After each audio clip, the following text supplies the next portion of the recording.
coverage will connect Africa's sports to the world stage. Welcome to SOUQ News Television, and here we'll go beyond the headlines, from breaking news, in-depth conversational programs, to market analysis and indices. From policies affecting growth to unique documentaries, from live event coverage to bespoke productions, will deliver content that connects you to the world. At SOUQ News Television, we provide news surrounding business, economy, and development, infomercials and jingles that stand out, short and long-form documentaries crafted to international standards, independent production spaces with full technical support, special coverage for individual and corporate events, a special form of documentaries through our prestige package, Immortals, where we tell your story the way you'd love it, and business support services tailored for small enterprises. SOUQ News TV, powered by FemWatch Limited, also home to the Isle 95.9 FM Lagos and Kasua 99.7 FM Kano, and Emirate News Television Abuja, together forming Africa's trusted media powerhouse. Storytelling, coverage, and connection that matters. SOUQ News TV, your home for business, economy, and development. At the Africa Development Studies Center, ADSC, we are committed to driving sustainable growth and development across Africa through innovative training and research. Our mission: empowering leaders, policymakers, and professionals with the tools they need to create lasting change. With customized training, dynamic research programs, and study exchanges on leadership, management, and other critical development topics, ADSC offers a platform for exchanging cutting-edge ideas and global best practices. We provide comprehensive services in research and consultancy, capacity building and training, education programs, publishing, and knowledge sharing. Our esteemed faculty, composed of seasoned experts and researchers, ensures a learning experience that is insightful and practical. We specialize in policy development, implementation strategies, monitoring, and evaluation. At ADSC, learning is engaging and enjoyable. At the heart of a strong currency lies a simple principle. The demand for local goods drives production, creates jobs, reduces reliance on imports, and ultimately stabilizes the exchange rate. Countries like Rwanda, South Africa, and Egypt have achieved remarkable success by investing in their own industries. Rwanda has built a textile industry that competes with foreign imports. South Africa has developed a powerful automobile sector, and Egypt has excelled in agribusiness exports. These nations have strengthened their currencies by prioritizing local production, consumption, and exports. Nigeria, with its vast resources, stands at the threshold of a similar transformation. When Nigerians buy locally made products, fewer dollars flow out of the country for imports, preserving foreign exchange reserves. As local industries become more competitive, they can also expand exports, particularly under the African Continental Free Trade Area, bringing in foreign exchange and strengthening the naira. In 2022, Nigeria spent over $9 billion on food imports. If just half of that had been directed towards locally made goods, it could have significantly reduced pressure on the naira. The key lies in industries with the potential to drive economic growth: agro-processing, textiles, automotive, technology, and leather goods. Nigeria is already a leader in agriculture, but to fully benefit, the country needs to move beyond exporting raw commodities to processed goods. Products like cashew nuts, shea butter, palm oil derivatives, and hibiscus flowers command higher prices internationally. Ghana earns about $2 billion annually from cocoa processing, while Nigeria's cocoa exports lag far behind. With investment in food processing plants and the branding of agricultural exports as premium African products, Nigeria can bridge this gap, reduce reliance on European imports, and tap into Africa's fast-growing middle class. The Nigerian fashion industry has also gained global recognition, but the country still imports billions of dollars in textiles. In 2021, Nigeria imported over $4 billion worth of textiles, while Ethiopia, using local cotton, earned $110 million from garment exports. By boosting local textile manufacturing and using Nigerian cotton, Nigeria could reclaim a significant share of the $15 billion Africa fashion industry, positioning cities like Lagos, Aba, and Kano as textile hubs. Nigeria's automobile sector also presents an opportunity. The country spends over $8 billion annually on vehicle imports. In contrast, South Africa's automotive sector contributes over $12 billion to its GDP and employs more than 100,000 people. By implementing policies that support local vehicle assembly and production, Nigeria can reduce import dependency, create jobs, and become the region's automobile hub. Nigeria's tech ecosystem, home to fintech giants like Flutterwave and Paystack, is already Africa's largest. If Nigerians prioritize homegrown software solutions, the country can reduce capital flight and strengthen its tech industry, making Nigeria a global player in technology. The leather industry, particularly in Kano, also holds significant potential. While Nigeria produces some of the finest leather in Africa, much of it is exported as raw material. If we focus on producing high-end leather goods like handbags, shoes, and belts, Nigeria can meet local demand and expand exports. Ethiopia's leather exports exceeded $133 million in 2022, while Nigeria's remained under $50 million. By branding and exporting premium leather products, Nigeria can become Africa's leather capital, boosting the naira through increased foreign exchange earnings. To strengthen the naira, Nigeria must prioritize investments in infrastructure, improve product standards, enhance branding, and implement policies that favor local manufacturers.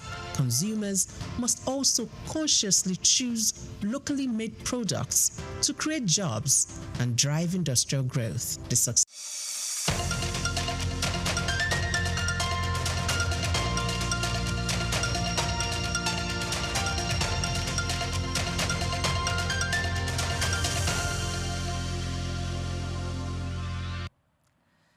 Hello and welcome to another exciting episode of Just Africa. This is the show where we explore ideas, industries, and of course innovations shaping our continent's future. Now, across the continent, great policies stall, businesses struggle to scale, and leaders lose public trust, not because the ideas are bad, but because the message isn't clear. Now, from government ministries to startups, communication has become a strategic weapon. When done right, it brings people together, moves communities, and accelerates development goals. This episode of Just Africa confronts the core problem. Africa cannot compete globally if its leaders, institutions, and emerging entrepreneurs cannot communicate value with precision and confidence. Whether you're a public official, a business leader, creator, or entrepreneur, your personal brand is your influence. It shapes how people perceive your expertise, credibility, and vision. This is Just Africa, reaching you live from our studios in Lagos. I am Olumide Shokoya. Of course, I have Emmanuel Amolo. Thank God it's Friday, I say to you. Yes, and of course, today we're talking about talking. You know what I mean? Because we're having communication, and we have highlighted that there's a gap between the leaders and the led, right? And usually when there's a disconnect in communication, the plans that you have does not resonate with the people. So it now looks like you're just sending people directives and then they are not getting the actual message. And it has also stalled our growth because sometimes that disconnect now makes the led look like their leaders do not care or they don't understand the problems that they have. So if there's a clear part of communication, it helps, you know, development grow faster, which is exactly what the continent needs. That's why we're having this conversation today. I also remember a certain president being accused of not being able to speak to Nigerians, but always speaking outside the country. Well, all right, so today's episode of Just Africa, we are exploring a powerful but often overlooked catalyst for Africa's development. That is strategic communication and personal branding. Because here's the truth. Africa isn't short of talent, ambition, or brilliant ideas. What we often lack is clarity, visibility, and trust-building communication that connects citizens, government, and private sector. We're going on a short break. Please like, comment, and share on our YouTube page at SOUQ News TV. We'll be right back.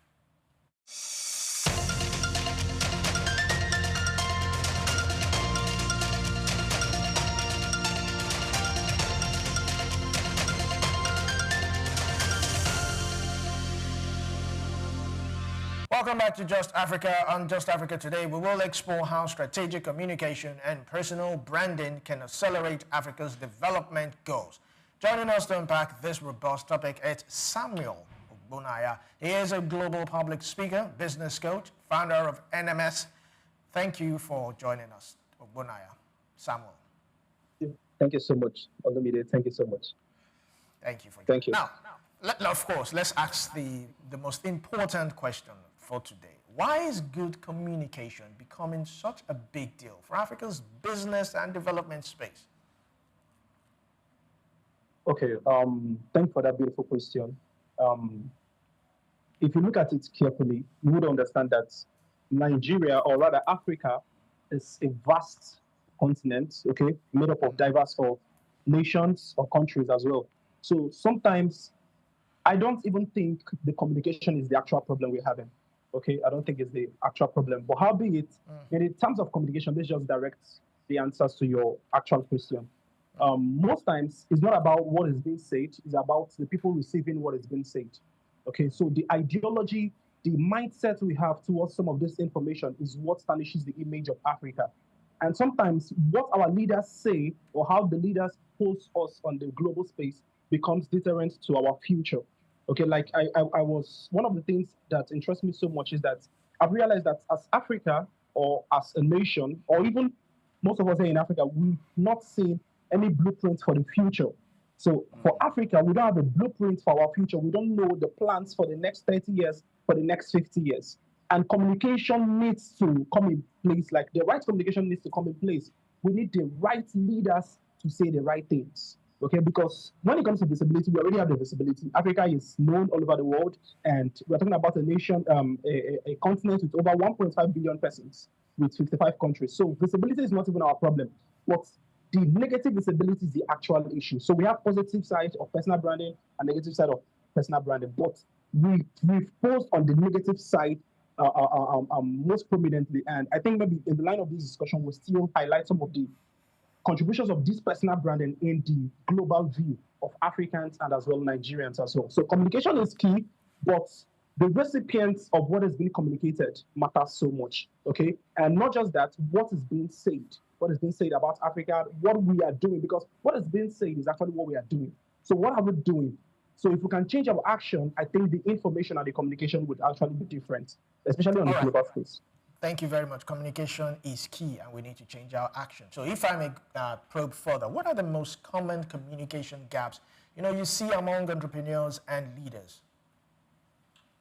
Okay. The right channel of publication, And another thing that interests me the most, or that shocks me the most, is the way journalism have been used negatively. Okay, so the media space have been abused consecutively, especially for entrepreneurs and for business persons, and not just even in politics too. So sometimes an information is being conveyed, they begin to do what? To thwart it. They begin to maybe just to get a hook to gain visibility. Everybody's chasing content and all that. They now twat.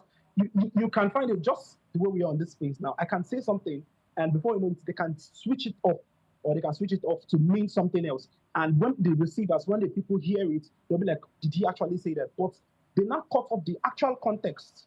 So in some of these conversations we have, people have, just to gain visibility, to gain trends, and to put up money-making trends, they now cut out the actual context by which some of these communications are being made. So journalism needs to be harnessed, and the media needs to be harnessed. So when there is an information being conveyed, please pull out or push out the right information that is being spoken about or being talked about. Don't just cut it into context just to suit your ego and make you more money. So one of the issues we have is that the media space or journalists, they tend to drag more hook. So they are interested in the trends, they're not interested in the information. So they cut it out and make it look into very negative context most often than not.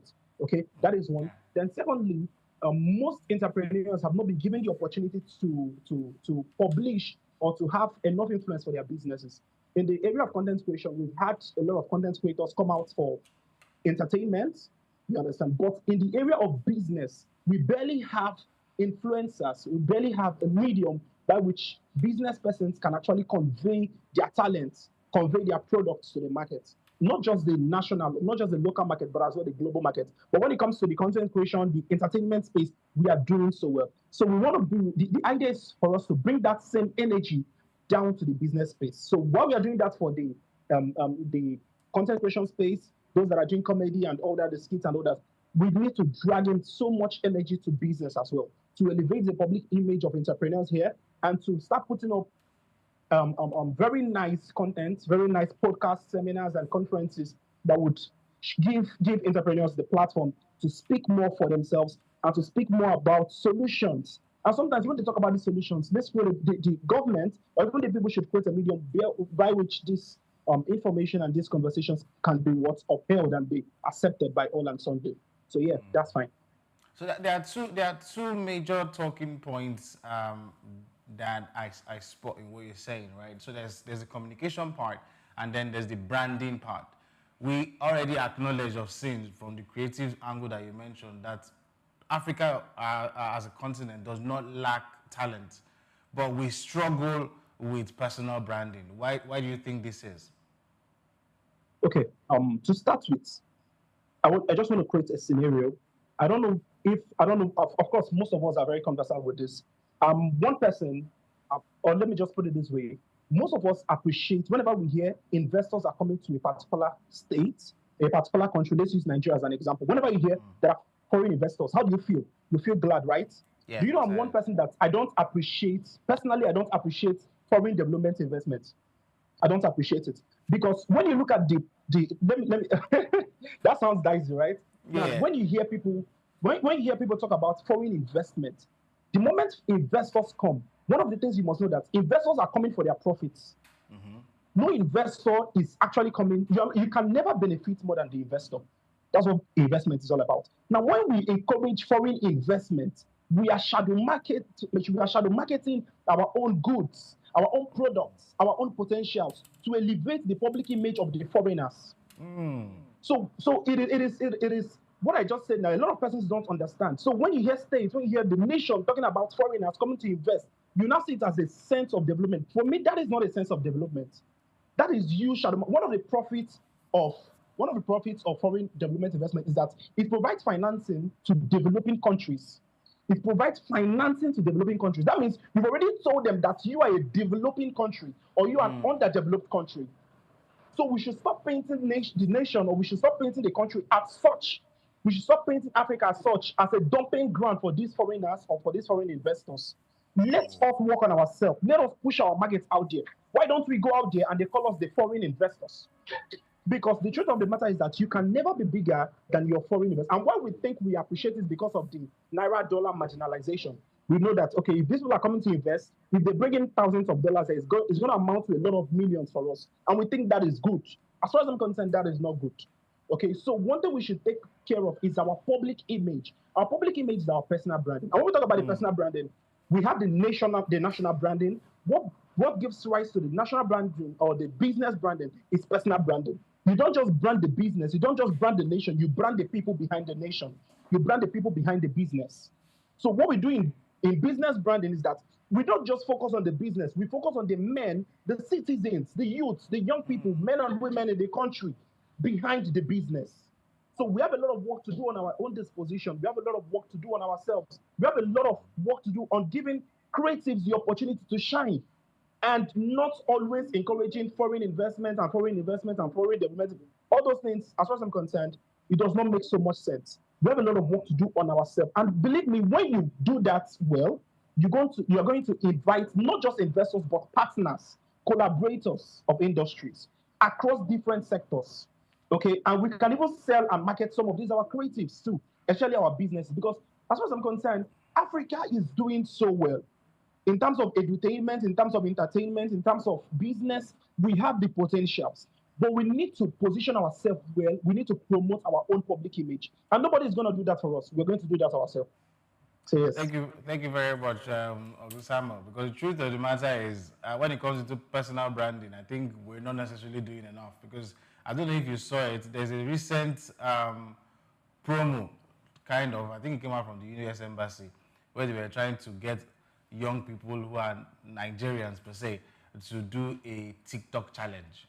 And I need to call it out. It says, made in America, loved in Nigeria. And it looks more like promoting them than us, but it is us that needs to do the work. How do you get citizens to begin to think Nigerian or think African as the brand is to sell ourselves? That's a very direct question, and I'll try to give a very direct answer to that. We need to work on our leadership. One of the crucial problems of the nation of Africa is in leadership. Albeit, we can't do much without good leadership. We need a set of leaders that are ready to transform the nation, that are ready to not just play transactional politics, but transformational politics. Because it has to start from them. We are subsidiary to these leaders. Yeah. You understand? When they position us well, when they do the right things, when they show love, when they show empathy, we will be ready to die for this nation. We'll be ready to be patriotic citizens. The leadership of this nation have a lot to do. Not just Nigeria, Ghana, Cameroon, every other country in Africa. We have about 55 countries, right? Every African country must start implanting new set of leaders. Look at what is happening in UAE, like Dubai currently. UAE has a plan for what we call universal basic AI. That in the next few years, maybe by 2031, every citizen, every child in the United Arab Emirates should have a free access to OpenAI, to ChatGPT, free access, because their plan is to lead in the area of artificial intelligence. That is the vision. And because of the right amount of leadership, the right qualitative leadership they have, the people are ready to run with the vision. There is no money spent as revenue. There is no money invested in that nation that the citizens are not proud of. There is no leadership trend. There is no policy that is being made that these people are not proud of. So our leaders should start doing things that will make us proud of them. If you ask a lot of Nigerians, do you want to travel to USA or do you want to remain in Nigeria? In fact, let me not even go too far. Do you want to travel to Ghana or remain in Nigeria? A lot of people say that they want to leave because of what? The bad leadership. We have a lot of work to do. And we don't need to shy away from this. We need to say the truth, especially on global spaces like this.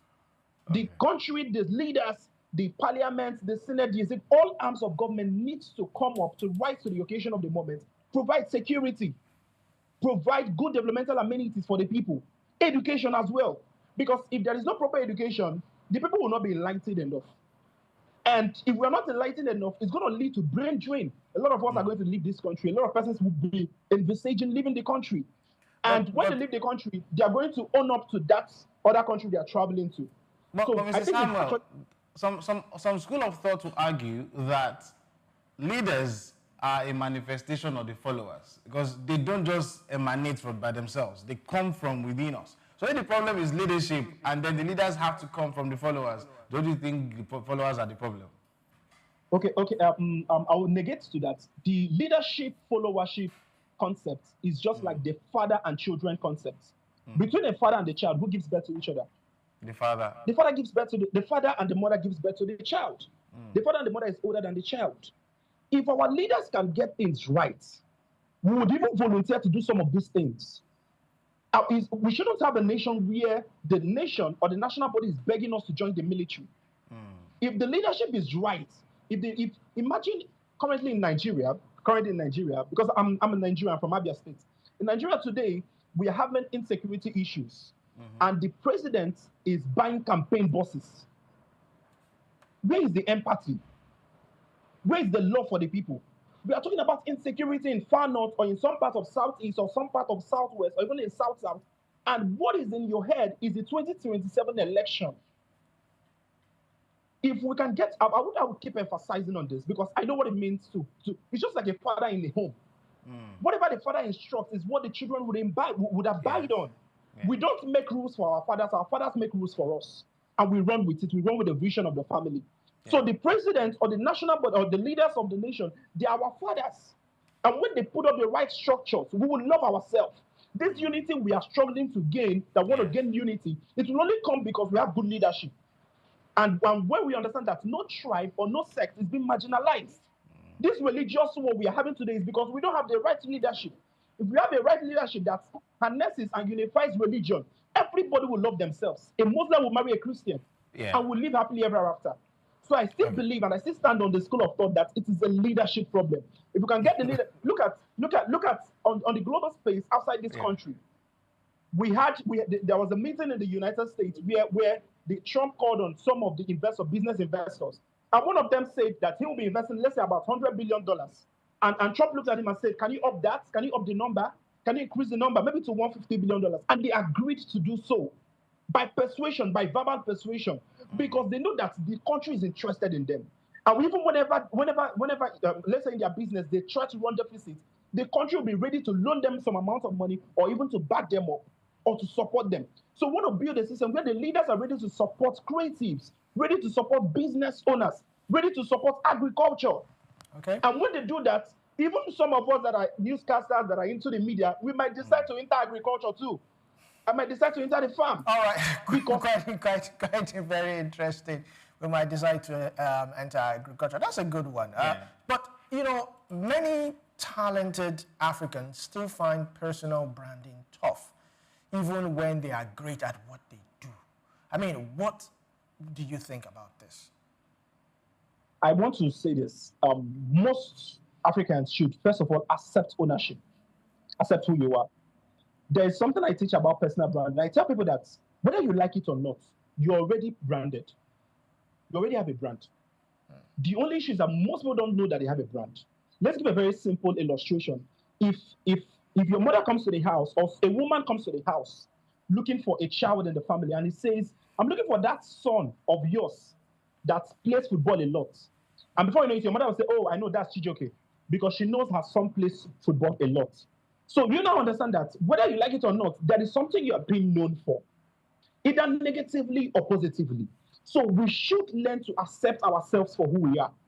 Accept your culture, accept your tribe, accept your language. Know that you are Africans. Know that you are blessed.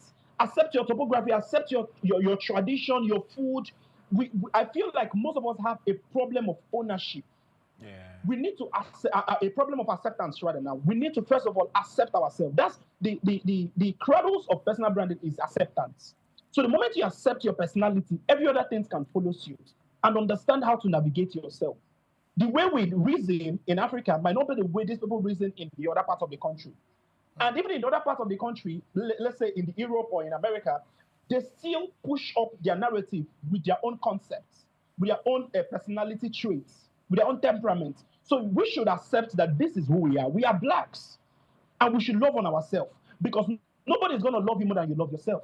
Nobody's going to promote you more than you promote yourself. So in the light of personal branding, we're looking at the perception people have about us. And the question is, do we have personal brand? Do we have the brand already? Yes, we are all branded. Everything we do, everything that is, we are all about, the culture, the nation, our location, our tradition, everything we have is what cups our personal branding.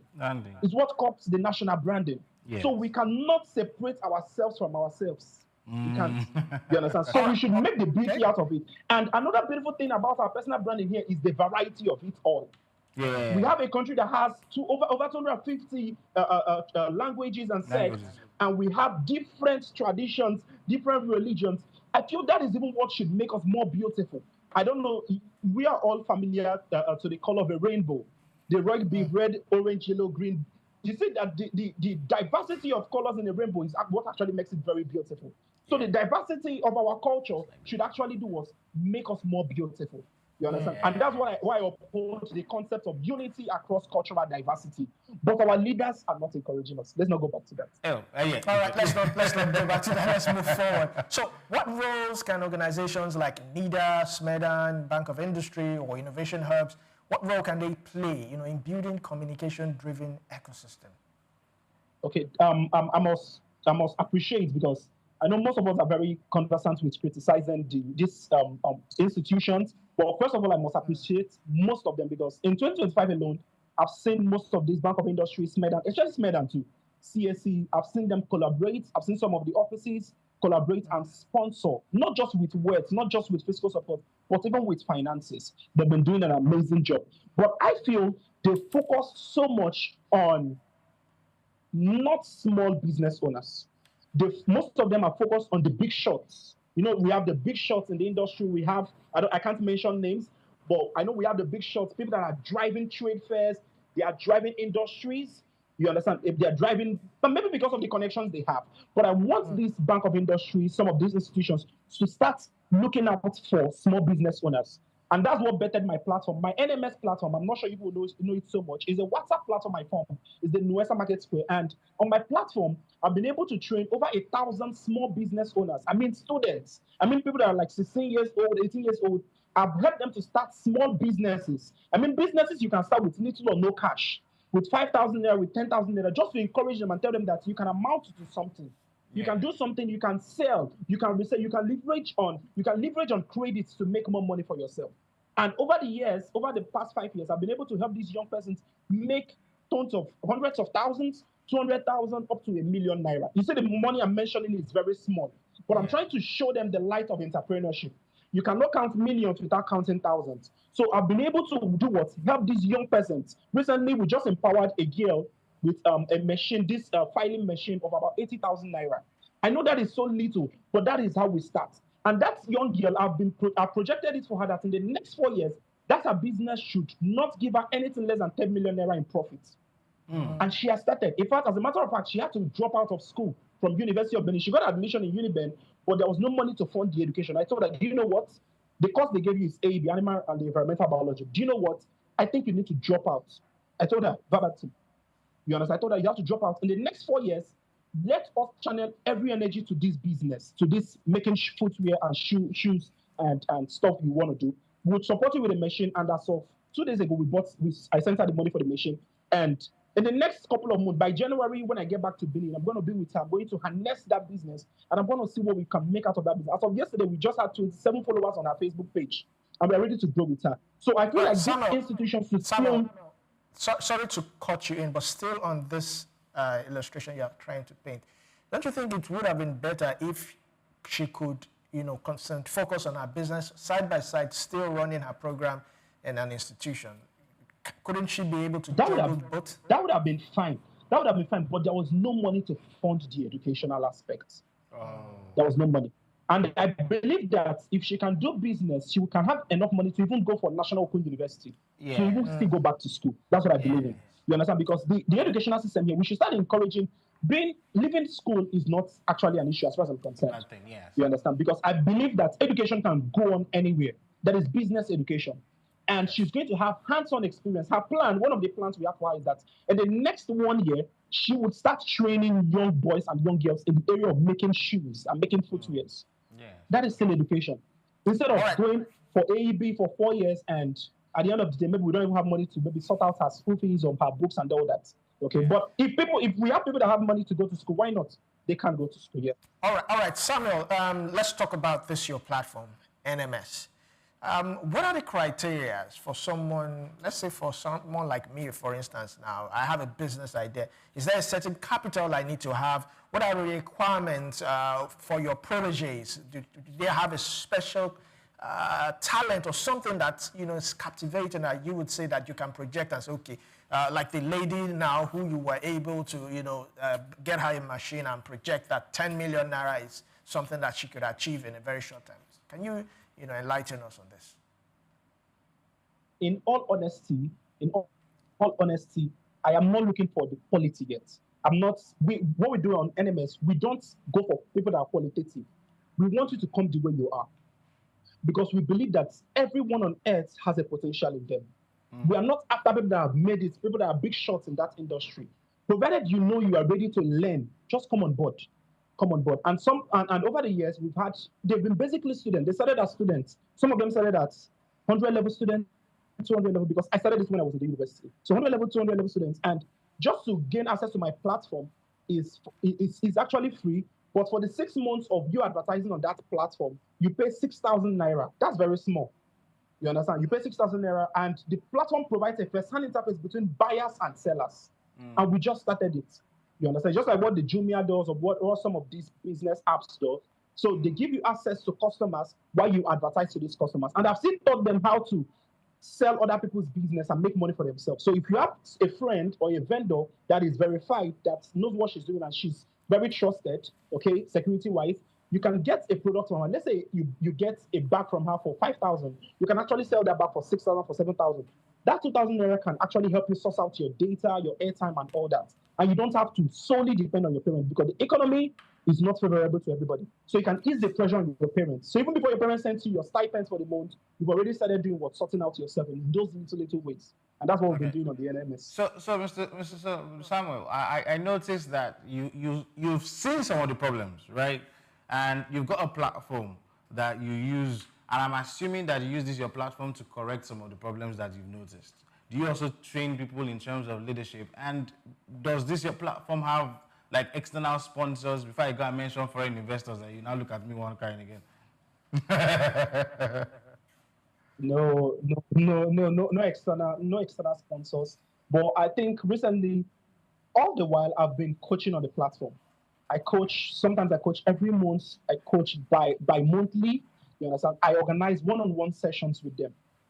When I started the one-on-one session, it used to be free, but I realized that some of them, they would just do it and backslide. So I added a fee to it, and the fee is just 20,000 naira. To have a one-on-one session with me for 1 hour is 20,000 naira.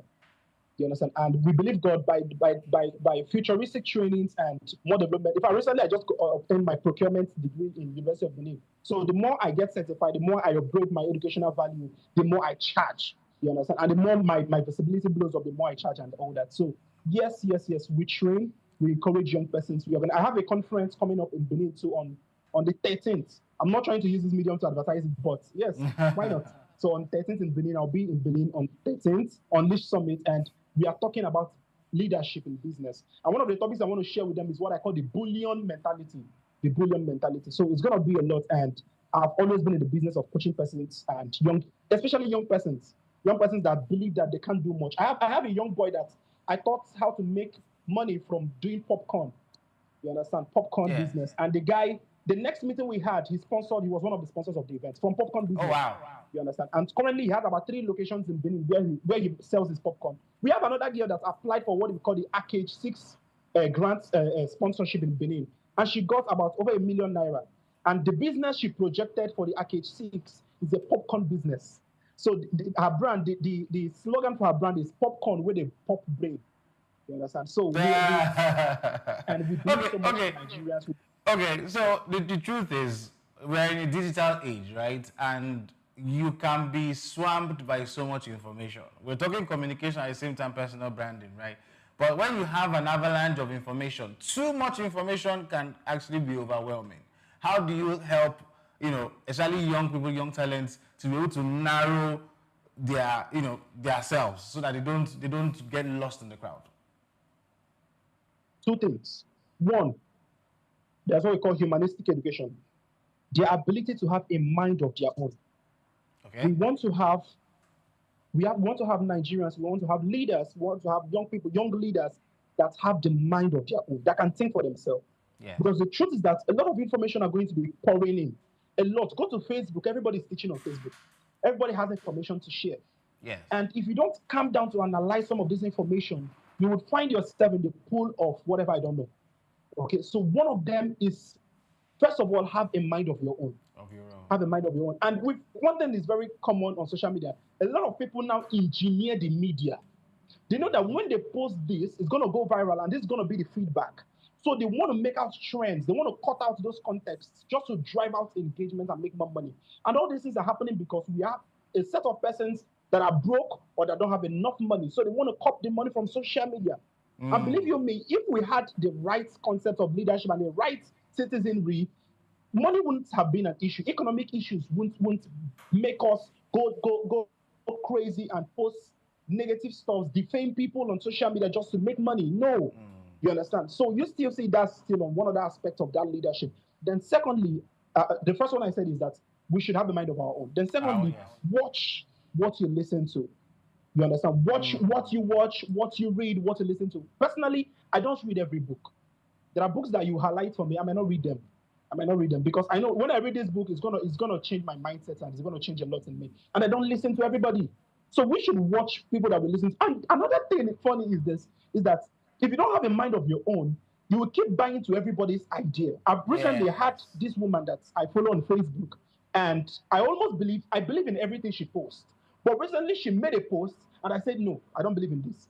And for if I was in the, what they call the Mumu loyalist, you understand? I would have still said yes, because she's the woman I love so much. And yes, beautiful enough. When she makes some nice posts, I appreciate them, I comment on them.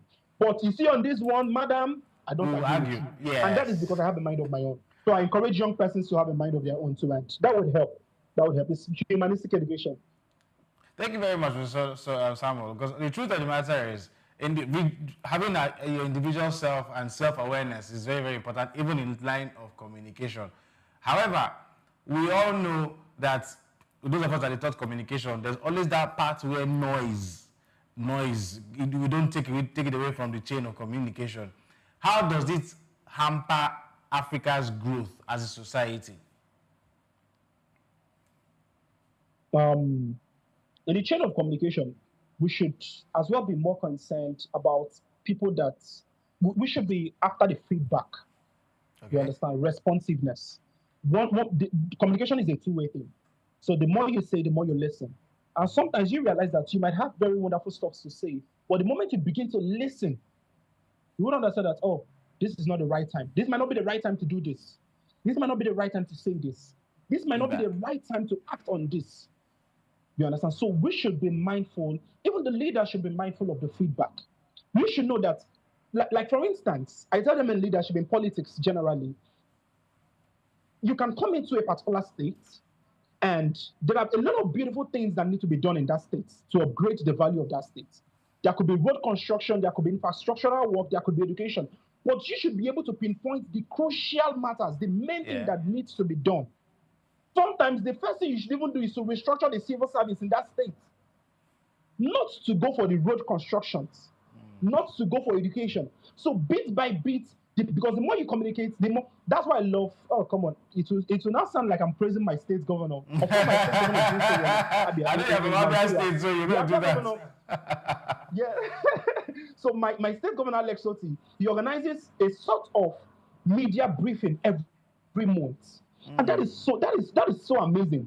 And why does he do this? He wants to get feedback from the masses, because sometimes when we are on top, we don't really see it from their own point of view. The way a monkey sees objects from the tree is not the way the object sees it from the down part. So when you share with them, listen to them. We should have leaders that are ready to listen to our pleas, for crying out loud. Yeah.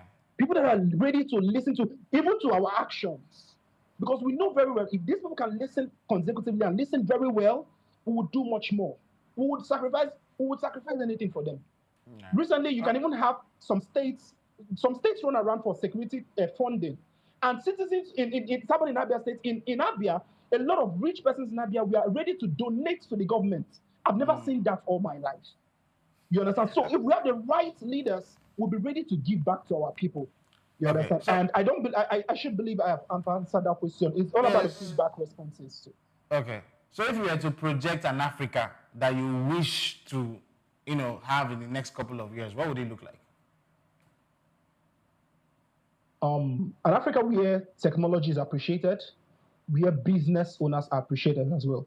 Okay, business owners have to be appreciated. And sorry about the lights down. The light is down. No, it's fine. We want to have an Africa where we can live in beautiful symphony of brotherhood, where you can love on the next person, and all that, where you can marry across intertribal races, and where we can have this level of unity where we support each other.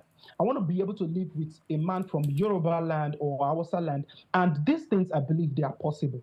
But how be it, with the way things are going, sometimes you will feel like, man, this is not going to happen because we've been on this matter years over years. Even while I was 15 years old when I started reading the newspaper. I used to stand on the news because I couldn't afford the newspaper as of then, but I used to read out headlines as of the age of 15, 14, 16. I would just stand on the news line, all this newspaper line, I just read the headlines. And these things have always been there. So I believe we can have a better country with the right leaders. If we can have the right leaders, you will see everybody will just love on themselves effortlessly. I will be ready to bring. That's when you even see. I believe that there are potentials we've not seen yet. Africa has visions that we've not seen yet. We have potentials. We have people. We have young persons that are ready to emerge in the area of sports, in the area of football, in the area of entertainment, edutainment, even in the area of media. We have a lot of young persons that are going to rise to the occasion of the moment. But we need to get things right, and we need to give them that platform to shine. Wow. All right, Thank you. Samuel. In rounding up now, how do you see artificial intelligence, digital platforms, and new media changing the communication landscape in Africa? It's going to do a lot. But we need to try as much as possible to be at the forefront of it all, because AI is not the cause.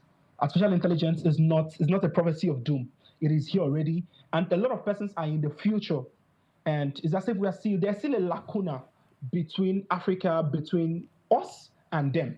So we need to embrace these things. We need to, and it is an issue of education too. I feel like most of us or most of our leaders don't even know what the AI can do or what this AI does. So what they do, they need to go for enlightenment. I know that I'm not gonna say it in a very bad way, but they are coming from the iron age.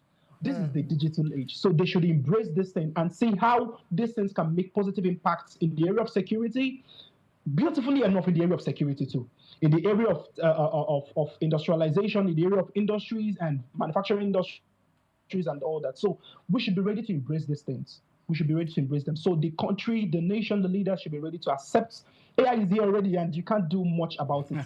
You can't do much. This is technology, and this is advancement. And we should stop seeing it as a prophecy of doom. We should stop seeing it as a negative end. Let's come to the positive side and embrace these things and see the ones we can introduce to the nation that would take us from where we are, point A, to maybe point B. You understand? So yes, I believe we can uphold technology, we can uphold AI, artificial intelligence, and accept it as much as possible. Thank you, Samuel Ogbonaya, for your insight, and thank you for joining us on Just Africa. Thank you, Olumide. Thank you so much. You're welcome. Yes, so today's conversation makes one thing clear. Africa isn't lacking talent. It's just lacking strong, trusted communication. Government must improve how they share policies and development goals, making them clear and relatable.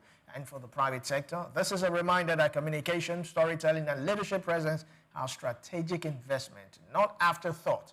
Now, coming up shortly on Just Africa, across Africa, families raising children with disabilities face stigma, scarce healthcare, limited therapy, and heavy financial strain, often with no support system in place. We are breaking the silence on one of the continent's most overlooked public health challenges and why change can't wait. We'll find out shortly after the break. It is Just Africa. Stay tuned.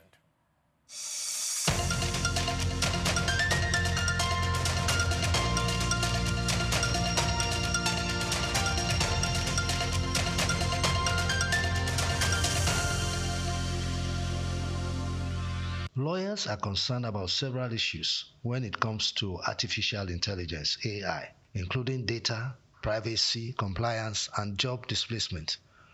Will AI really take jobs away from lawyers? In this special report, Bayo Olaoye addresses one of those concerns, job displacement for lawyers, as a result of the introduction of artificial intelligence. Will artificial intelligence make lawyers jobless? The short answer to that question is no. There are 3 reasons why AI will not take away jobs from lawyers, according to experts. First, AI systems being developed for the legal industry are primarily co-pilots. Secondly, there are numerous tasks AI simply won't do because legal implications prevent it. For example, litigation. AI cannot make court appearances unless, of course, nations radically change their constitutions to allow robot lawyers to stand in court, which is highly unlikely. Additionally, for lawyers involved in strategic work, such as security, meeting new clients and existing ones, or serving on boards, AI cannot replicate the human touch. AI lacks the commercial acumen required to build relationships with clients and navigate complex problem-solving tasks. AI cannot engage in the strategic aspects of legal work that require understanding human behavior, negotiating, and making judgment calls. According to experts, AI systems built for the legal industry are designed to function as co-pilots, helping lawyers become more efficient but still requiring human oversight. For instance, AI can draft a clause for you, but as a lawyer, you must ensure that the clause makes sense. AI can assist with tasks like legal research, drafting legal documents, contract review, and identifying red flags. However, human involvement and judgment remain essential, as all systems, particularly large language models, can sometimes be confidently wrong. Despite its potential to assist in many areas, there are numerous tasks AI will not do for lawyers, either because it lacks the necessary capabilities or because it is unnecessary. Some might argue that AI makes lawyers more efficient. A law firm that would typically hire, say, 8 legal associates annually might now only need 5, using AI to assist those remaining associates. While that may be true in some cases, it does not necessarily mean lawyers are losing jobs, as AI will create new roles and open up career paths for lawyers, according to AI industry experts. For instance, AI companies build products for lawyers, require legal professionals just as much as they need AI researchers and engineers. Lawyers are domain experts who know the pinpoints and can guide the development of legal AI tools. In addition, there is a need for lawyers who will build a career in AI governance, working on AI policy auditing, AI existential skills, and AI enlightenment. In fact, lawyers will play a bigger role in AI governance than we can ever imagine. For instance, the AI alignment problem is one of the biggest challenges in the industry. There is ongoing research on whether we can solve the alignment problem using the law. As it is known, law is the most democratic aggregation of human values. How do we evaluate the ability of AI systems to follow the law? Or how do we ensure that AI systems do not misinterpret the law in case of unforeseen contingencies? Humans have the Supreme Court to interpret laws when faced with complex scenarios. What will be the Supreme Court for AI systems? These are questions that require both lawyers and AI engineers alike to ensure compliance. In fact, universities are recognizing the growing need for lawyers to build careers in AI. Many institutions are now offering master's programs that focus on intersection of artificial intelligence and law, preparing the next generation of legal professionals for the evolving job market. To wrap up, while the rise of AI will undoubtedly transform the legal profession, it will not cause the widespread job loss that many fear. Instead, AI will make legal teams more efficient and open up new career paths for lawyers. Bayo Olaoye for SOUQ News.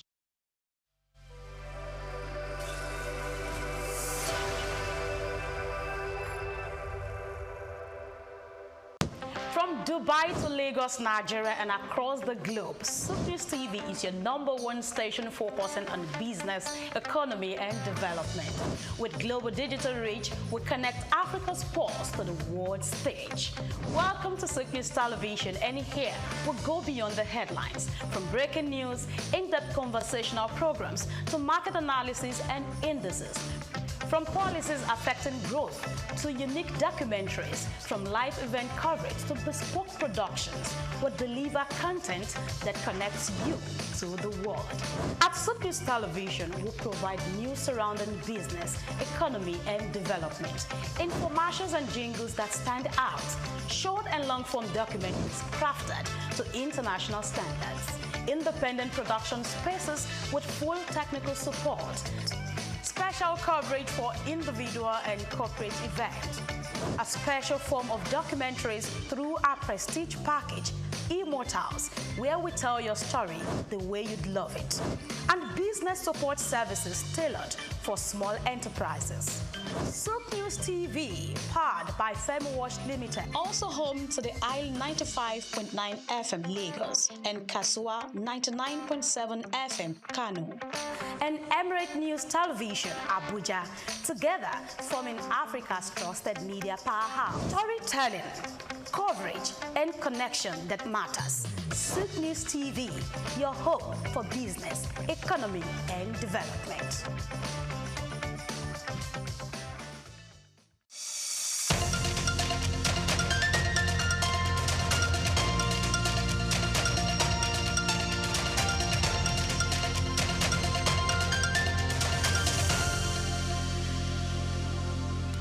Hello and welcome back to Just Africa, the program where we explore bold ideas shaping the continent's growth and its place in the world. Now, across Africa, thousands of families raising children with disabilities, from intellectual and developmental delays to mobility and neurological conditions, continue to navigate a reality shaped by stigma, inadequate health care structures, and limited therapy access, and almost no financial support. For many, the burden is emotional and economic, with parents functioning as full-time caregivers without the institutional system that should exist to support them. This conversation is necessary because disability care remains one of the most under-discussed public health and social welfare issues on the continent.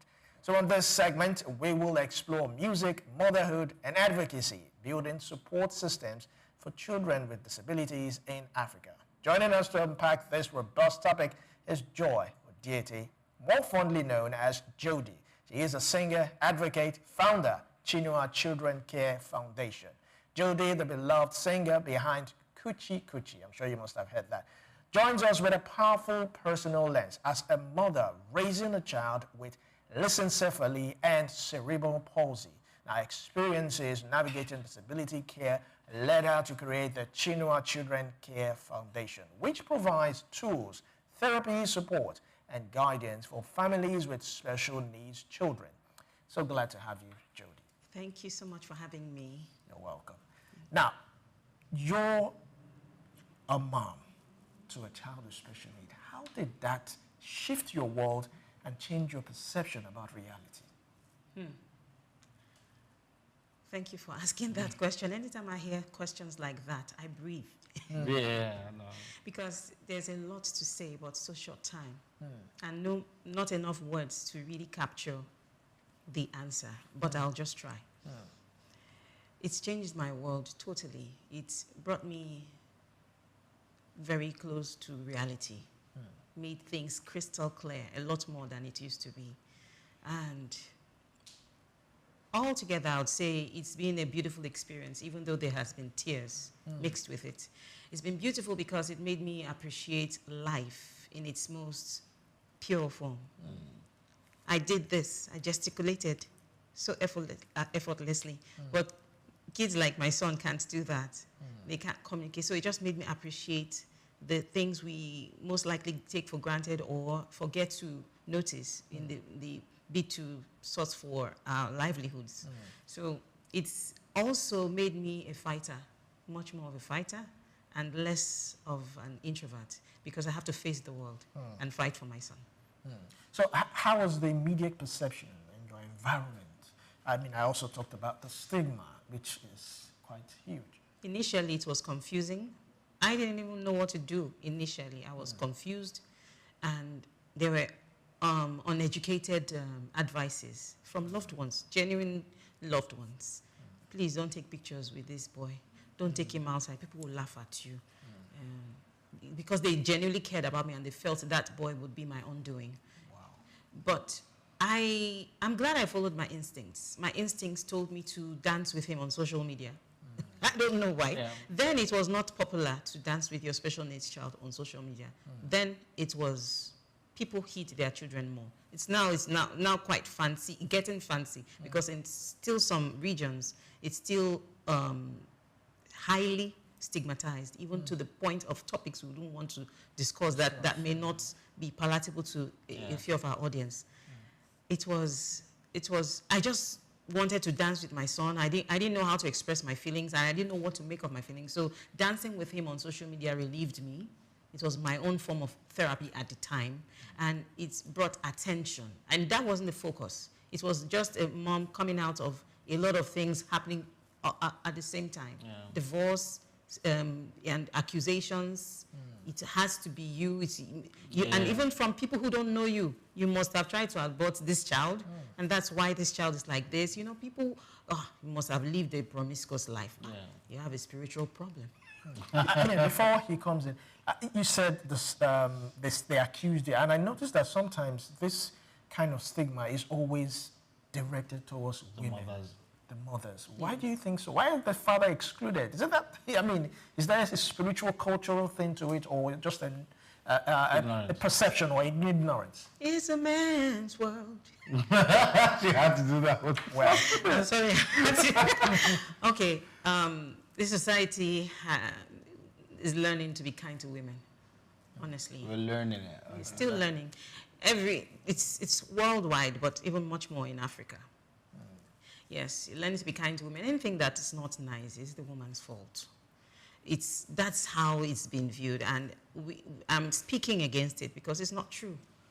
But I hope people gradually embrace the truth that mothers are not it's just a blame game thing. It's not reality. A lot of I know some mothers who have more than 1, 2 special needs children, married, more than 3. Do you mean to say these mothers try to abort their children at every step of the time? Yeah. So obviously the accusations are unfounded. Yeah. It's like saying, okay, now let me use this analogy. It's like saying there's only one way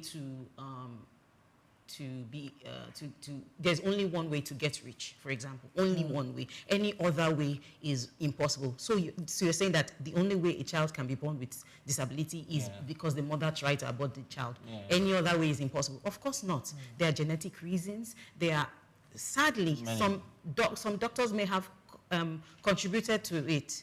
Maybe the not doing the right thing at the right time, or just having some poor facilities at the time of birth.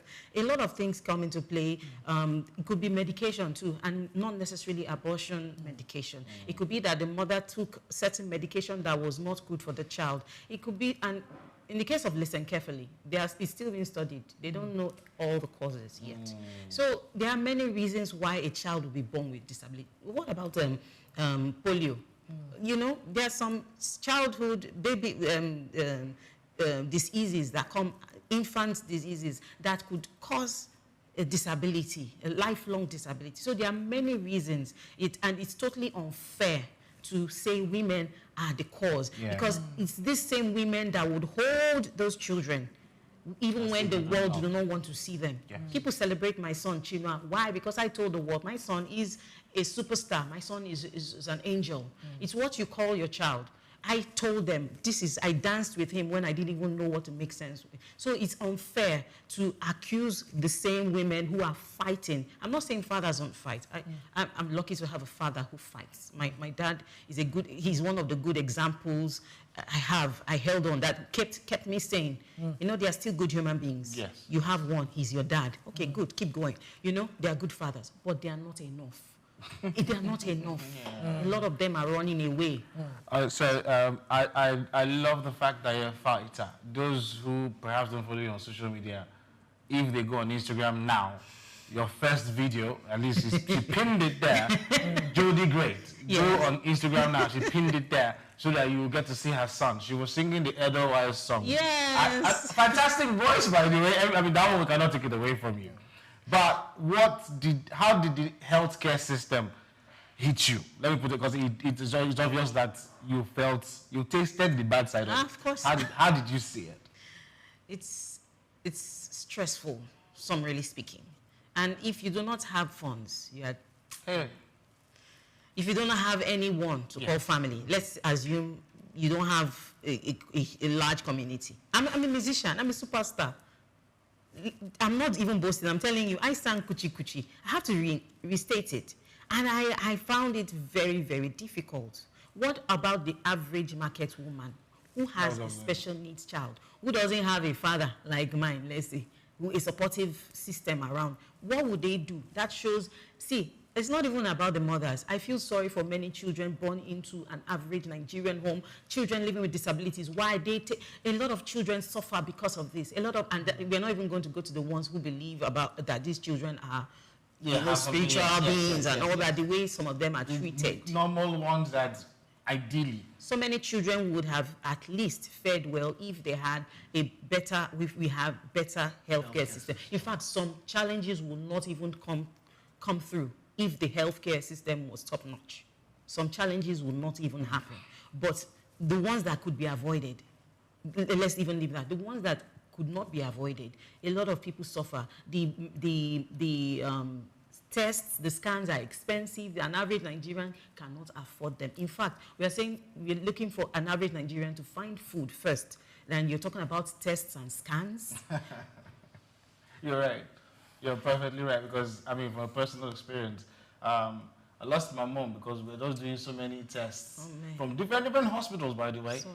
And they were giving us, it's probably diabetes and stuff.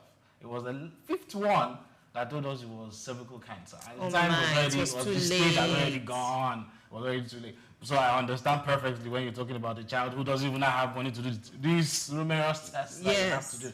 But speaking to a typical mother in Africa right now, how can she manage a child with disability? Just give them words of encouragement. My words of encouragement to every average mother.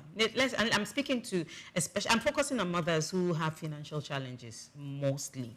Why? Because if you have money, you have more options, and you can navigate, easier.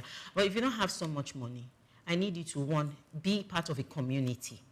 Be active in a community. You need people, you need human beings in your life. 2. that was emphatic. Go on. I'm here doing this interview because I have people looking after my son right now. 2, embrace other. I'm sorry, medical system. They are trying, but our herbs have little roles to play, especially for people that do not have the financial capability. Embrace some of these herbs. Embrace it if that's what you have. Especially those who are proven, as much as you can, because the medications are expensive. Some families still reach out to me on Facebook. Please help us, diapers, help us, medications. How many people can we, especially looking at the resources that we have at the moment? There's not much. So just be part of that community and pray a lot, because that's what we have. True, right? All right. So if I may ask you, from your experience, I want us to go into your world. What are the biggest day-to-day hurdles parents with, child with disabilities, have to deal with in Nigeria? Children with disabilities, they have their different needs. Needs. That's the thing. That's just the special needs is just a broad, a blanket statement or an umbrella statement. Some children are totally dependent. They don't cry. They don't have, their muscles are so loose. They're just like jelly. And they are totally, you might not even, you have to actively look at them to even know if they are hungry. Yes. While some, they would sap up all your energy. So they are different. So I cannot really totally cover it because I only know about my son and a few other kids. But a few of the basic challenges, I would say, mobility, especially as they grow older. You know, a lot of mothers have to back their children to the hospital, big grown-up teen, totally dependent children to the hospital, to and fro. They don't have money for cab. How much is cab? Even the bus transportation is quite expensive these days. Then you don't have, the buses are not so comfortable, even for able-bodied individuals. Talk less of you carrying, those are one. Two, you have challenges of keeping up with the costs of therapy and medication. Even basic toiletries like diapers and all that. These are the average mother, father who has children like that. Keeping up with the costs, money, because you need to, you didn't plan to take care of a child with disability for life. So you cannot leave that child. Ignoring their needs is like stabbing your heart. You can't do it. That's why sadly some people give up at some point. They can't keep up with the cost. Mobility, costs for the day-to-day care of such children, and even the staff. At least you need at least 1 or 2 nannies to help you because you can't do it alone. No. And still rolls back to money. All right. So I mean, with all these enormous tasks, would you advocate for homeschooling, or what do you think the government can do? Do we have enough institutions, schools where children with special needs can actually attend and get proper attention? We do not obviously have enough of these schools. In fact, I had an interview in Warri a few weeks ago, and the parents in Warri were asking me, do I know any facility in Warri? I don't know. I don't live in Warri, and that's to tell you that they are scarce. Most of the facilities, you can find them mostly in Lagos, and they're not enough. The ones that are paid for, it's quite expensive. Then other states, you don't have so much facilities. You might not even have any. I do not know. I've not done a poll on this, but from the questions I get from other states, it shows that there are not enough facilities. The government can help by. It's not enough to just pass a law that says children living with disabilities must school. I need the government to please support by creating some of these facilities, training the staff, putting high vigilance, because some human beings will not really do their job. They just want to get paid. So there has to be security, high security, cameras and everything, in not just Lagos, in other parts of, across the city, especially the local areas. Those people who don't, we do monthly outreaches in Chino Foundation. We give out funds sometimes to people. What are people that don't have funds? I did an outreach recently in Olokparun, Owode, Ogun State, that area. And the recipients of our outreach, they had to call someone in their family who had an account to collect the money. So yes, it's real, it happens. And you know, we need these care homes, trained staff, trained medical staff, allocated maybe on rotation. They need to be well equipped. It's still money. Sorry about that. It's still money. The government has to really support, because these families are drained. A lot of these families are drained. They are literally living on faith. Living on faith. That's big. So I was coming from the part where we don't even also take cognizance the mental strain that this thing can take, not just the physical now or the financial. You as a mother or as a parent to a child who has some form of disability, when you have to now sit back and say, what happened to me? Why is mine different? Do we have special places where these people can even just go and breathe and then just talk about this?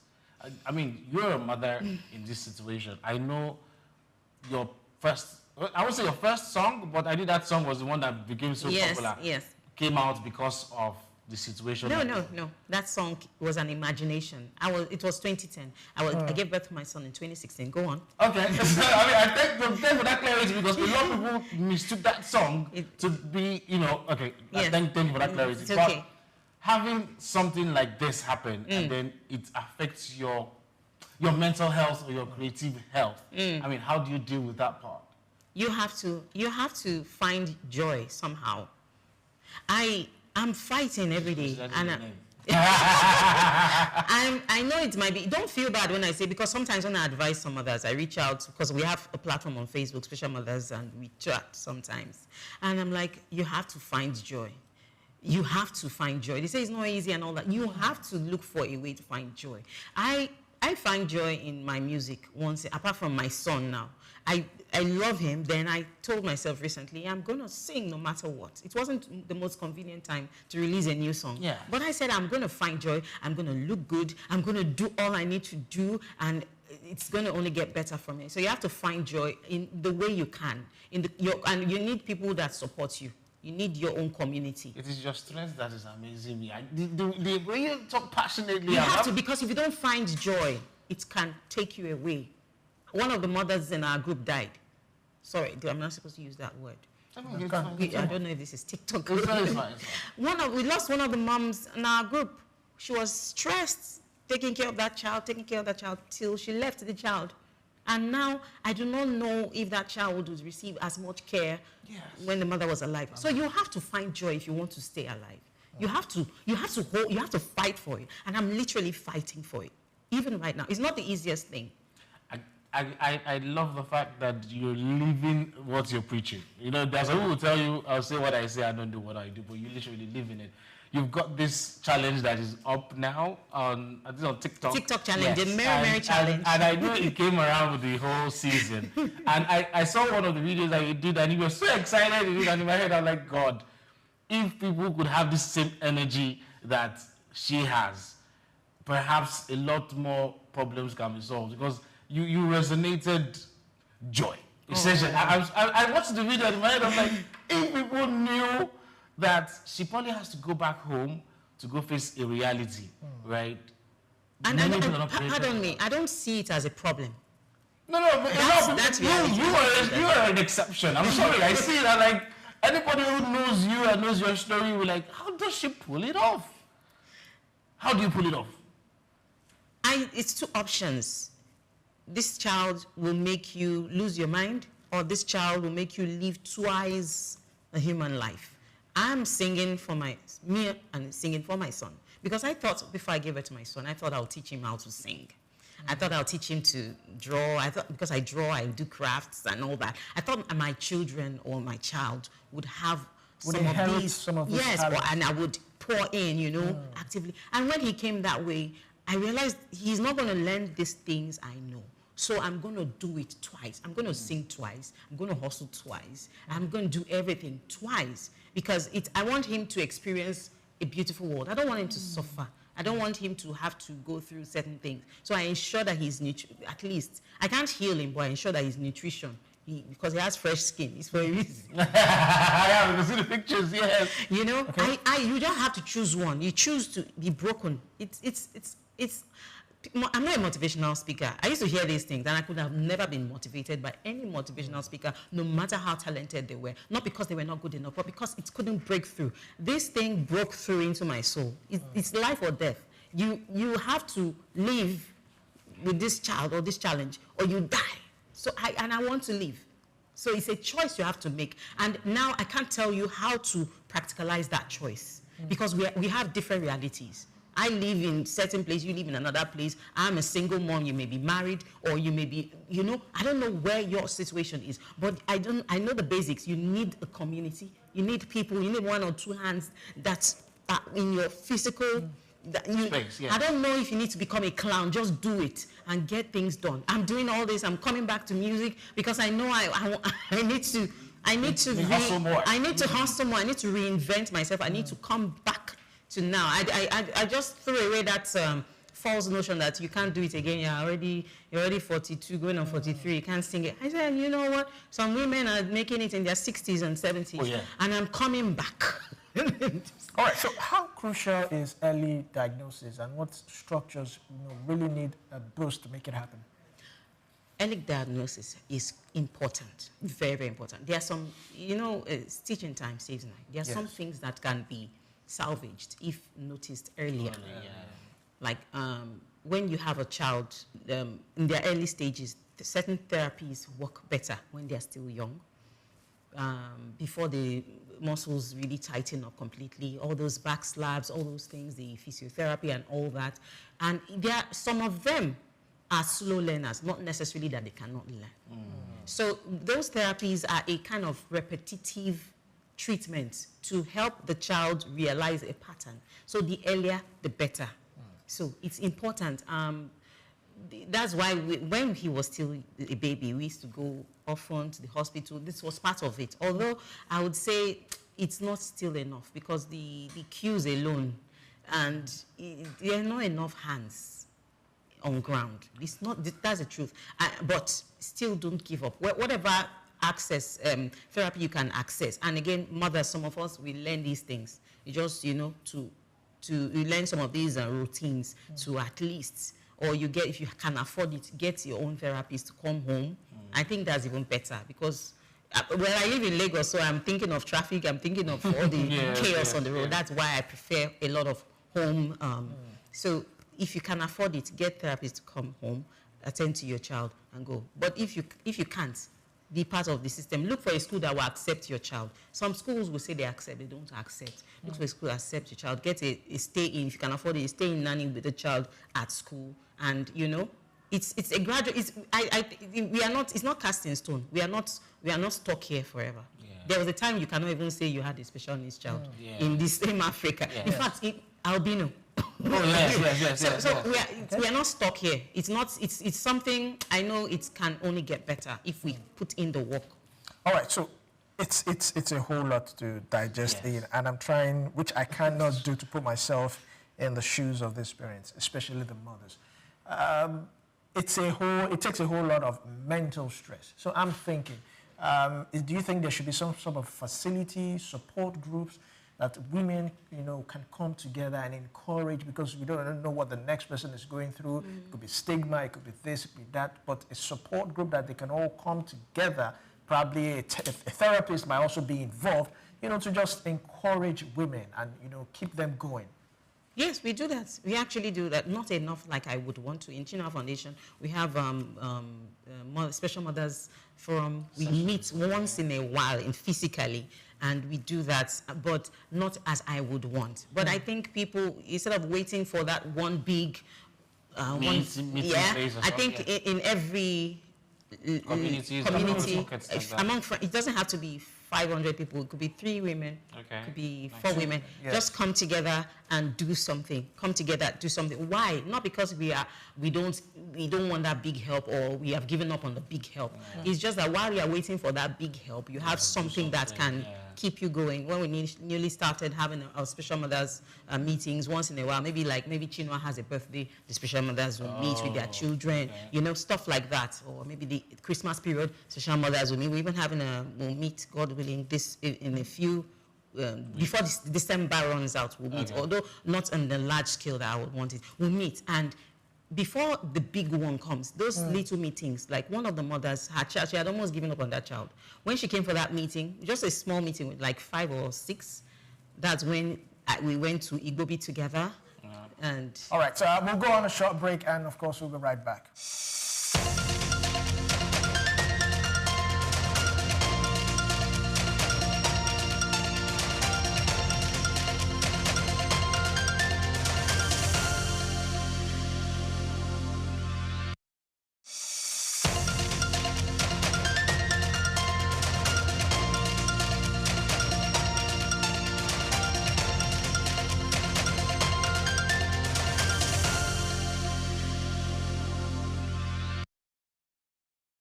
Hello Nigeria, hello Africa.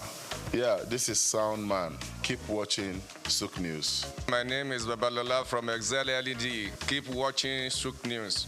My name is Shepherd Michael Adewale Onofuye. I enjoy you all to always watch SOUQ News TV. Hi, I'm Tom Boggaballs, and please keep watching SOUQ News. Wale Seriki, SLG Lagos Island East, SOUQ News, keep out. watching them and keep a lookout for them.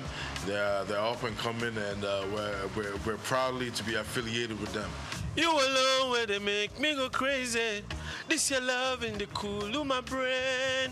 You're my medicine, I need you all day. Yo, it's Blackface Nigeria and you're watching SOUQ News TV. Keep it locked on this dial, don't change it. You know what I say? Blackface Nigeria, love on the bad.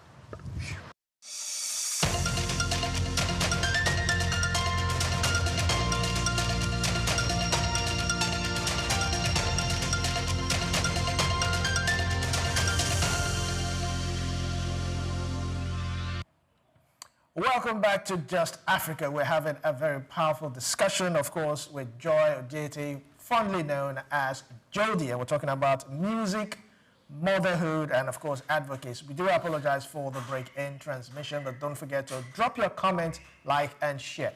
Coming to you, Jody, let's talk about your foundation, the Chinua Children Care Foundation. How did you find yourself in it? What has been your hurdles, your struggles? I mean, have you had any emotional encounter, you know, with some of these parents to special needs? Of course. First of all, thank you so much. Chinua Foundation started by, it wasn't something I wanted to do. Okay. It just happened. I kept, in 2022, I started talking about, I don't know what, something broke inside me, and I'm like, I started talking about special mothers on social media, how tough it is. I don't know, I didn't care how I looked. I looked rugged. I was speaking and speaking. I didn't know what I wanted out of it, but I just felt like I needed to speak. And I kept speaking till it evolved. People were like, please, share our account details. I didn't mind. I said, I collected the money. I shared the money. It was just, I wanted to do something. I wanted to express something. I was in so much pain. And eventually, it started evolving. I want to register it as a foundation. Okay, Chinua Foundation, naturally. And that's how it started. And of course, there has been moments that touch me. Like, sometimes I can't reach out to everybody. It's not like we have enough resources. The support is cannot go round. That's the sad truth. So sometimes I have to ignore some requests. Sometimes I also have to be careful to, some people are not who they say they are. You know, I have to weave through the internet space, and also the challenge of I have my own personal challenges that I have to also deal with while still navigating. I never planned to be in this situation. So I'm also learning and growing along the way as I do what I'm doing, but I just keep it up. Why? Because it's not meant to be perfect. It's just life. We are all living it and learning along the way. So how can everybody help? Please, it could be through, some people send gadgets from abroad. Okay. Wheelchairs, special needs wheelchairs. Some people send funds. Some people send food items during the festivities. But I prefer actual gadgets tailored to these children and funds, so we know how to get things done. Because sometimes when you say food items, rice, some of the children don't eat rice. Yes, so but diapers are welcome. Diapers are always welcome, please. Diapers. If people want to reach your foundation, I'm sorry, how do they do that? Because essentially, people will watch this. Yes. At www.chinuafoundation.org. That is CHINUAFOUNDATION.org. And on Instagram, it's at Chinua Foundation. So people just send messages to you. Yes, and then send. Yeah. Okay, that's wonderful. So, other than that, the advocacy that you use your music to push, right? Are we expecting things tailored towards, you know, this kind of campaigns that you're doing? Yeah, I released a song, Special Mothers, after not long ago, a few years back. I don't know if you've heard of the song. No. Special Mothers. It was about the plight of the special mother. It was coming from a lot of pain and resolve at the same time. So the song is Help We Special Mothers. It was in Pidgin, but you won't know because of the way we sang it. Okay. Help we special mothers, help our children. We no fit again. as in, it was a cry for help. That's what the song was really about. The truth is, we cannot do it alone. Even back in the days, Africans raised other kids, other helping kids. How much more children like this? We really need the support of the institutions, governments, even private companies. Use our children for diaper adverts. Please, people should not be afraid of our children. Our children are good. They are one of the purest souls you can find. They are beautiful children. Use them. Let them include them, please. We need your support. We need government support. We need all the support we can get, because the truth is, this is a lifelong journey, and I don't want to give up. And by the grace of God, I will not give up, but we need your support. So finally, rounding up, what do you think celebrities like yourself can do also to support, because they have the followership, they have a large crowd? Do you think they are doing enough, or what do you emphasize or envisage them to do? If any celebrity is listening right now, please, we need your support. We need your voice. If you say something, it will trend. It will trend. That a lot of causes trended because people on certain platforms spoke for it, supported it. Although I see a few things happening here and there, but we need more. We are not saying you're not doing enough. I think Davido gifted one of the special guys. Yes. You've done stuff, but please, we need more. There's a lot. Whatever you can do, please do. Don't say, how many people will I go help? If you want to, don't say, don't look at the crowd. Just if you want to do 5, do 5 and leave it. Another person do and leave it. But just don't feel overwhelmed. Just do what you can. Just please keep supporting us, because it's a lifelong journey. All right, thank you very much, Jody, for your insight on Just Africa. And thank you also for gracing Just Africa. Thank you for having me. Thank you so much for being a strong woman. I can't emphasize that enough, because each time I see even that is a man is encouraged. I'm serious. I'm saying that, like, okay, if she can wade through this and doesn't even see it, like you said, as a problem, more like another phase in life. I'm so glad to have been part of this conversation. I'm so glad. Thank you very much. Yes, so today's conversation has shown that disability support in Africa is not just about therapy equipment or medical intervention. It's about dignity, humanity, and collective responsibility. Jody's story illustrates the courage of families who could continue to care, advocate, and build community despite systemic challenges. Special thanks to all our guests.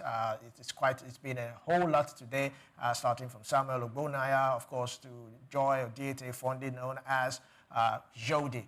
This is where we will draw the curtains on today's episode and this week's episode of Just Africa. Special thanks to everyone who joined, but the bigger thanks is to you watching. Keep sharing, and commenting. Drop all your comments, of course, and we'll see you next week. I am Olubide Shokoya. And I'm Emmanuel Amolo. See you next week for another episode of Just Africa.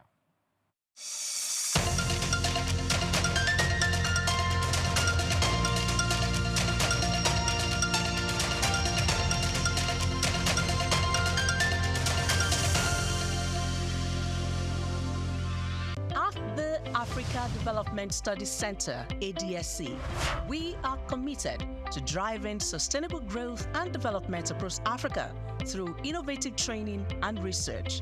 Our mission: empowering leaders, policymakers, and professionals with the tools they need to create lasting change. With customized training, dynamic research programs, and study exchanges on leadership, management, and other critical development topics, ADSC offers a platform for exchanging cutting-edge ideas and global best practices. We provide comprehensive services in research and consultancy, capacity building and training, education programs, publishing, and knowledge sharing. Our esteemed faculty, composed of seasoned experts and researchers, ensures a learning experience that is insightful and practical. We specialize in policy development, implementation strategies, monitoring, and evaluation. At ADSC, learning is engaging and enjoyable. Our unique methodology includes talks, interactive exercises, games, video screenings, and lively seminar discussions, all in a comfortable and friendly environment. Ready to make an impact? For more information, email us at info@adstudycenter.com or call +234 912 439 2362.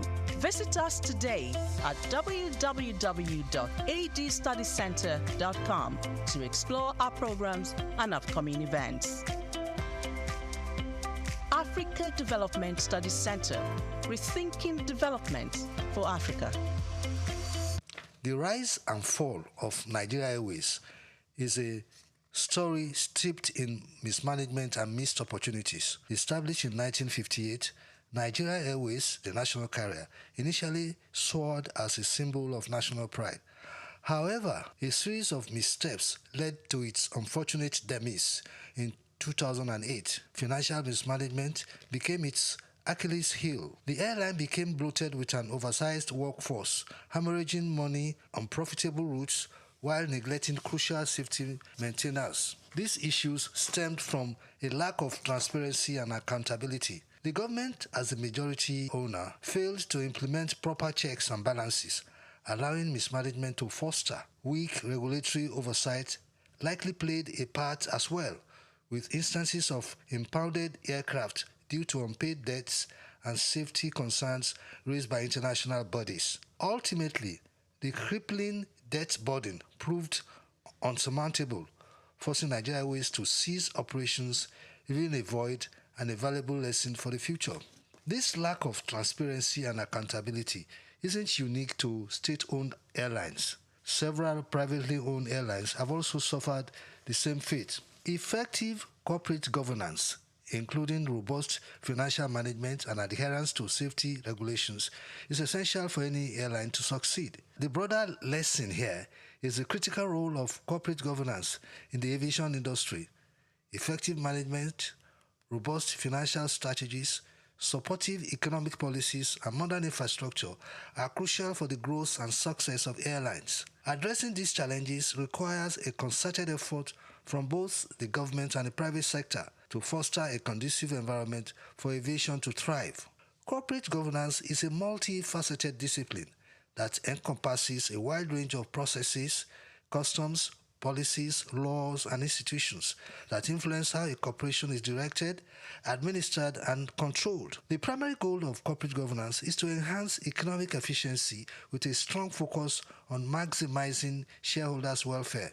Effective corporate governance has been linked to improved organizational performance, a fact supported by numerous studies. For airlines, factors such as board compositions, management practices, and regulating compliance significantly impact performance and operational efficiency and customer satisfaction are paramount. Robust corporate governance ensures that airlines operate transparently, ethically, and in alignment with both regulatory standards and stakeholder expectations. This is crucial for maintaining public trust, ensuring operational sustainability, and achieving long-term profitability. Across the Atlantic, one airline consistently ranks among the world's most profitable, Delta Airlines.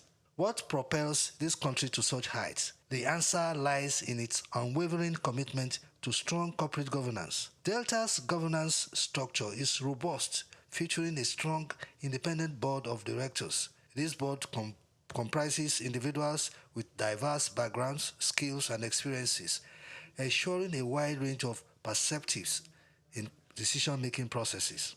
As of December 31, 2023, the board includes 10 independent directors and 2 non-independent members, one being the Chief Executive Officer and the other a nominee from the Airline Pilots Association. Diversity extends to gender, race, and ethnicity, with 1 out of 12 directors representing historically underrepresented groups.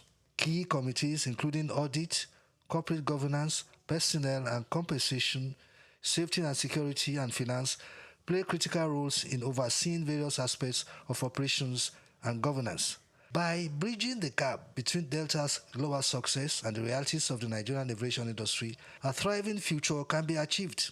For regulators, strengthening regulations in Nigeria's aviation industry involves implementing stricter enforceable measures to discourage irresponsible practices while protecting consumers, employees, and investors. This includes a thorough review of ownership structures by setting up minimum competency standards for owners, exploring diversified ownership models, and enforcing stringent disclosure requirements.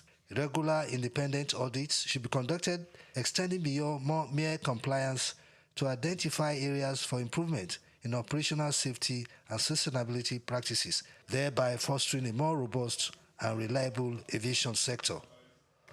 Bayo Olaoye, SOUQ News.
Well, you already know my name is Steve Omojafor, and my middle name is Bamidele.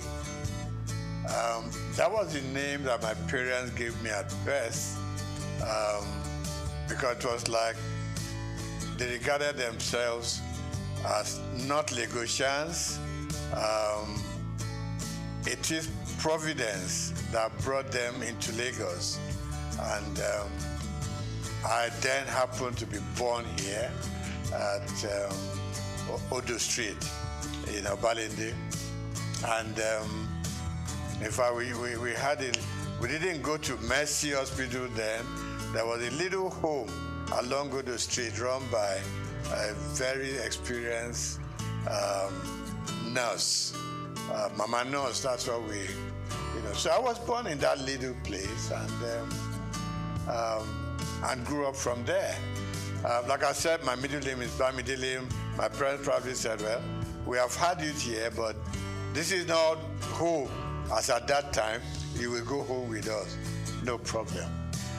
So I started off at St. Matthias Catholic Primary School on Louis Street. And I was in St. Matthias from 1953 till 1960, when we finished with our primary school leaving certificate. Then from there, an extra year at Holy Cross School.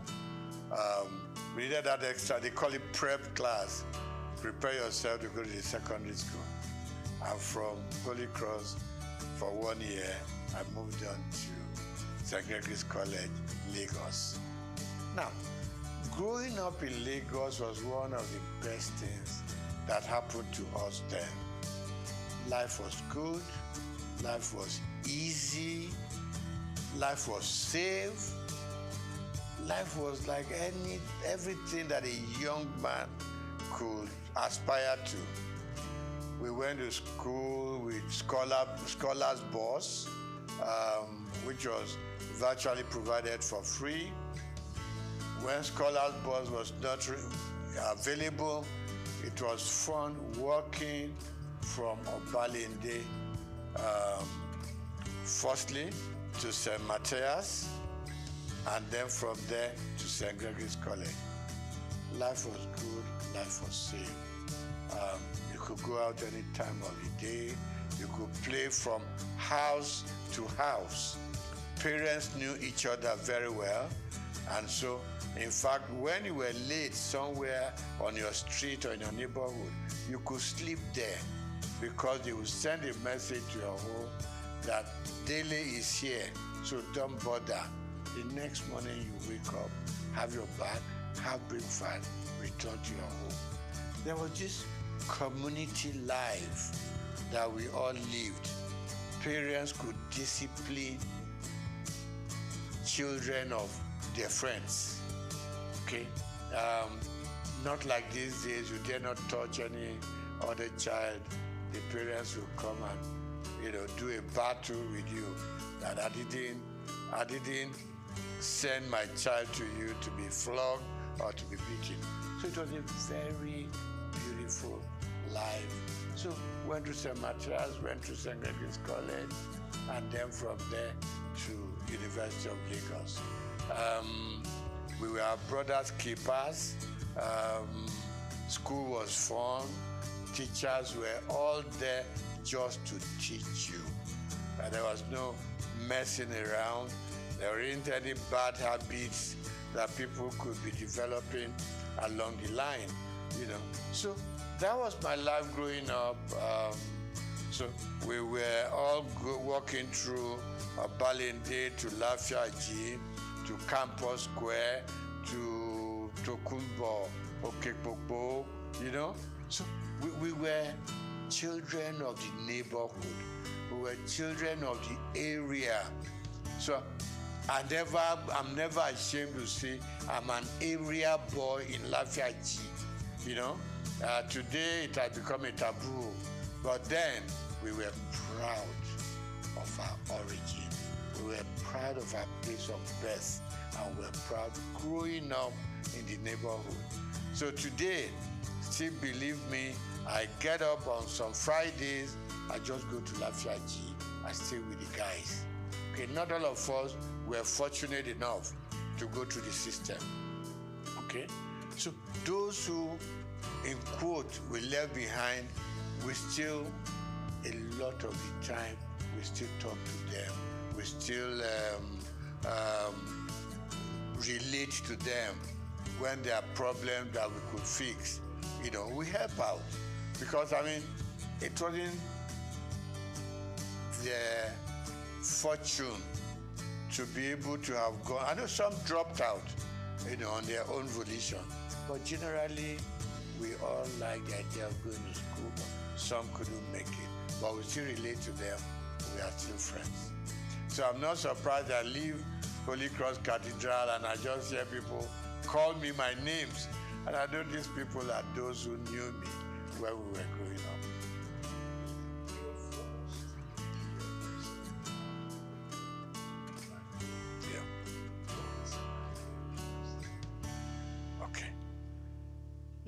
Let me start by saying that even at secondary school, I read a lot. I was interested in the newspapers, and a lot of the time I read something, there was always this beautiful column of letters to the editor. So anything that I read that I liked, I sit down, 2-3 paragraphs letter to the editor to compliment what they've done, to criticize what I didn't like, and these things were published, and I liked it. Okay, you open the papers and you just see, contributed by Steve Omojafo, or some will call me Bamidele Omojafo. So that kept me getting interested in the media. So when I left secondary school, after higher school, I would just pay a visit to Daily Times, which was in Tinubu, Kakawa Street. I just pay a visit there, and I got talking to people. They would take me to the newsroom, you know, they just showed me how newspapers are produced and all that. That ignited my interest. So when I left higher school, mass communication was what occurred to me. I know that my uncle, you are not doing accountancy, you are not doing engineering, you're not doing medicine, you want to go and become a newspaper boy. I said, yes, this is where my interests lie. So I got admitted to Lagos University. I studied mass communication there. And while I was there, I developed a column in Lagos Weekend of those days. Every Friday I was contributing. And I was writing under the name of Akibodilon. Now, Akibodilon itself is a name that I picked up in a drama group. Because we had a drama group that we produced all kinds of little plays here and there at Jekirandu Hall, you know. So one of the roles I played was Akibodilon. So when I started writing my columns in Daily Times and Lagos Weekend, I just used that pen name, Akibodilon. So I did the program and I started writing for Daily Times campus news, things that happened during elections, battle between the male and female, problems with the tutors and everything. So it became a very regular program. In fact, I inherited the program from late Golabo Ogusawo, you know, who was my boss in the Daily Times. So I did that program for 3 years. It became very popular. It got to a point, Vice Chancellor would call me to say, there's a little thing going on in the university. I hope you have covered it for your paper. And I said, I'm not even employed there. I'm just writing, you know. So I left University of Lagos, had all kinds of jobs that one could do, but I headed for Daily Times because I just had developed a path for myself, and that is journalism. Okay. So while in the Daily Times, worked with the Lagos Weekend, went to Daily Times proper and worked there. I was a columnist, I was a sub-editor, and also a reporter. Combined everything. So that was where my interest grew and grew, and it was very painful when I had to leave the Daily Times organization. And what did I go to? Lintas Advertising. When I walked into Lintas, and I said to the chairman managing director, and I said, I want a job. I said, just like that? I said, yes, sir. You know, then it was easy to communicate with people. We're not too many, so they listen to you. So he said, what are you doing now? I said, I'm a sub-editor at the Daily Times. So why are you coming to advertising? I want to broaden my space. I want to broaden my experiences. It took about 3 months, and I got a job in Lintas. And I remember Alhaji Babatunde Joseph, when I was going to leave, said, look, Steve, where are you going? I said, I'm going to Lintas. I said, well, we do the same thing. They package programs commercially. Here we do our papers and we go sell, you know. So I said, okay, sir, let me just go gather some experience at Lintas. And Lintas and Daily Times were just 5 minutes walk from each other. And I said, sir, if the editor needs me for anything, trust me, I will spend my time and money, do write-ups for Daily Times. So I was like working in advertising and still writing for the Daily Times. You know. So that was my life. From Lintas, we set up our own company known as Roosevelt Advertising Limited. And Roosevelt, was formed by 3 partners, you know, two friends of mine. 3 of us were at Lagos University at the same mass comm department. So we came out, and I left Daily Times to set up Roosevelt. One of my partners left Cadbury to join us, and Akodusi left AdMark, another advertising company. So 3 of us came together and we set up Roosevelt. We call ourselves second generation agencies, because before then we were the Ogilvy, the Linters, Grant Advertising, and so on. So we set up a small shop in Surrey, and it grew beyond our own imagination. From Roosevelt, we set up a second line agency called McCann, STB McCann. Got affiliated to a company in America, McCann Erickson. So that was how it all went on.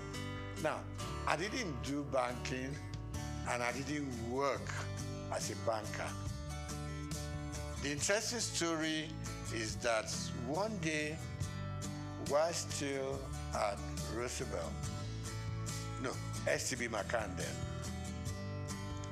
I got a phone call from somebody I've never met before. And I picked up the call. He said, my name is ABC, blah, blah, blah. And he said, the managing director of Zenith Bank wants to talk to me.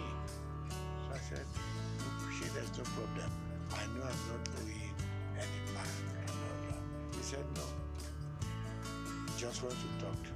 So I picked up, he picked up the line and said, my name is this. I said, my name is this. He said, can we meet? So I said, she, no problem. He said, no. So we agreed to meet. And it got to be that he wanted to appoint a couple of directors for the bank before they went public. And what I said to him was, I'm not a banker. I didn't study finance or economics. He said, no. What I want from you is your name and your integrity. Nothing beyond that. That was the beginning of the story. So I got onto the board, and I learned a lot. You know, I'm somebody who doesn't get to a place and I want to show them what I know or what I don't know. You could make a fool of yourself sometimes. So for me, like the first 6 months or 1 year, was just go to the meeting, listen to them, know where they are coming from, know what the focus is, and know what the expectations are. So I picked it up from there. Gradually, I got into the system. Of course, naturally, buy some books on banking, finance, just read, you know, so at least you know how the banks operate. I've always been a customer of the banks in a very small scale. And all I did was follow the banking trend. You know, there weren't too many banks in Nigeria at that point in time, but I followed through. And that was it. I got onto the board. And somewhere along the line, there was the policy of the central bank. The managing director had to step aside, so to say. The chairman had overspent some time regulated by the CBN. And they approached me and said, you are going to become, being at the board, you're going to become the chairman of the board. I said, me? And they said, yes. I've met a lot of people here, so why me anyway? To cut the short story long, I was eventually made the chairman of Zenith Bank. And I was there, I was chairman for 4 years. And then CBN rules changed again. The MD came back, and I was very happy to hand over the bank to him. And I said I was going to leave when he came back. He said no. Statutorily, as he had 2 more years on the board, that no, you got to stay and live out your time, and then so I did. And after 12 years, I eventually bowed out from the bar and returned full time to my own job, which I've been known for, and that is the media world. Okay, so I get invited for interviews, for programs here and there. Like you said, it's always a good thing. You have something you have learned over the years, you want to impact it on the younger ones, who are coming. I mean, my first son, for instance, went through the media scene, now in advertising, and I go on encouraging them. I retired from active day-to-day operations about almost 15 years ago. But I'm still keeping pace with what is going on around me.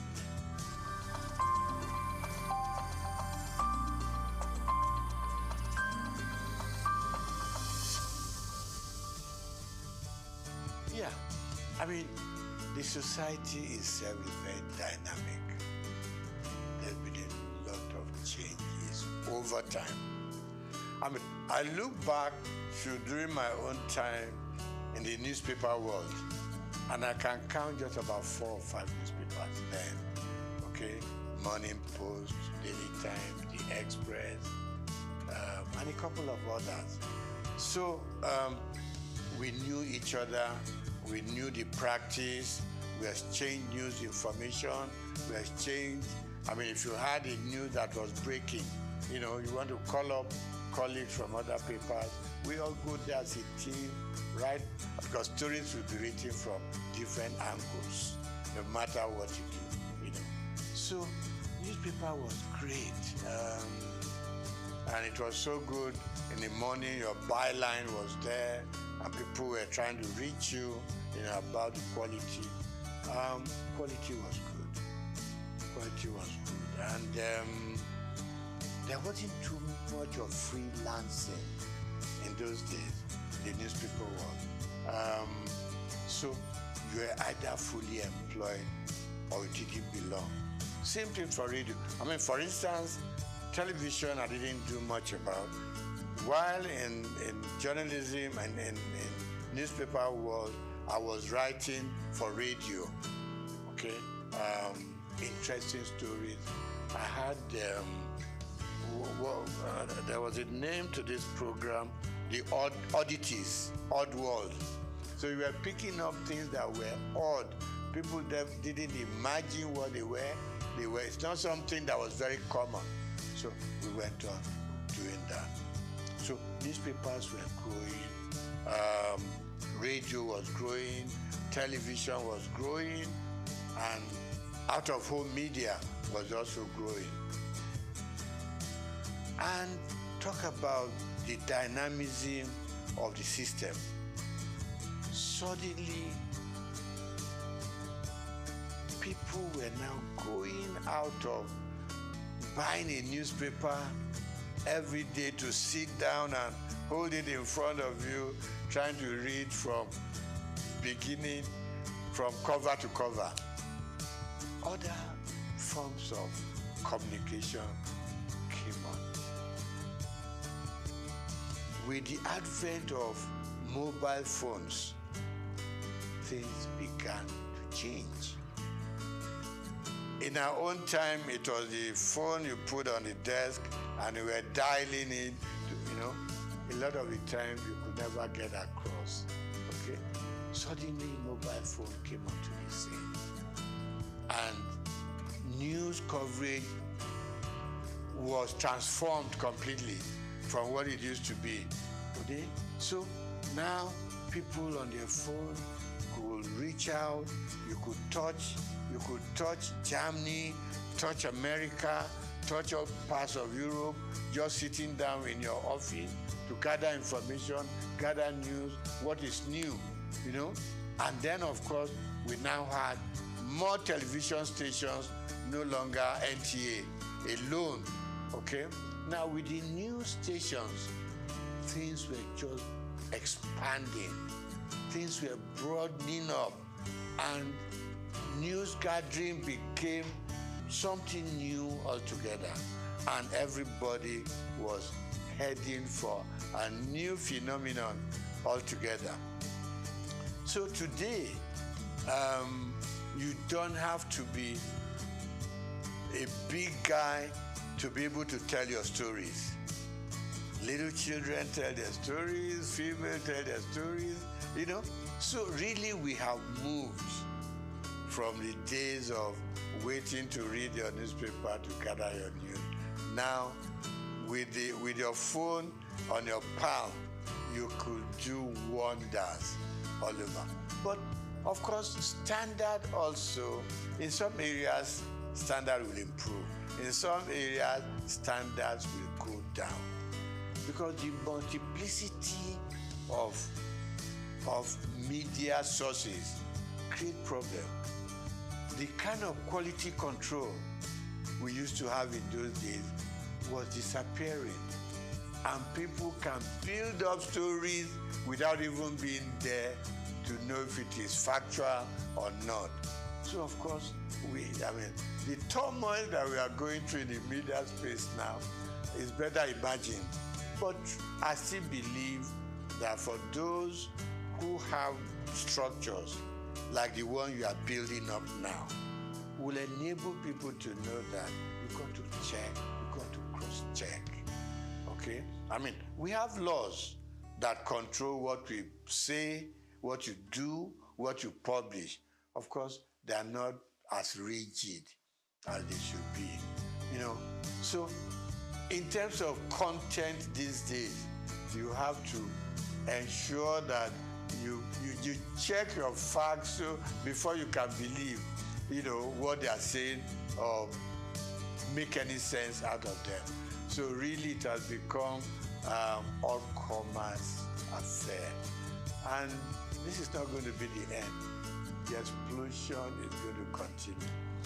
Maybe in a few years to come, we're going to have a stronger media control than what we have now. People are building content. You go on YouTube, you go on all kinds of media, and you are getting all kinds. What you hear from your WhatsApp is different from what you're going to get in your YouTube. You go to Instagram.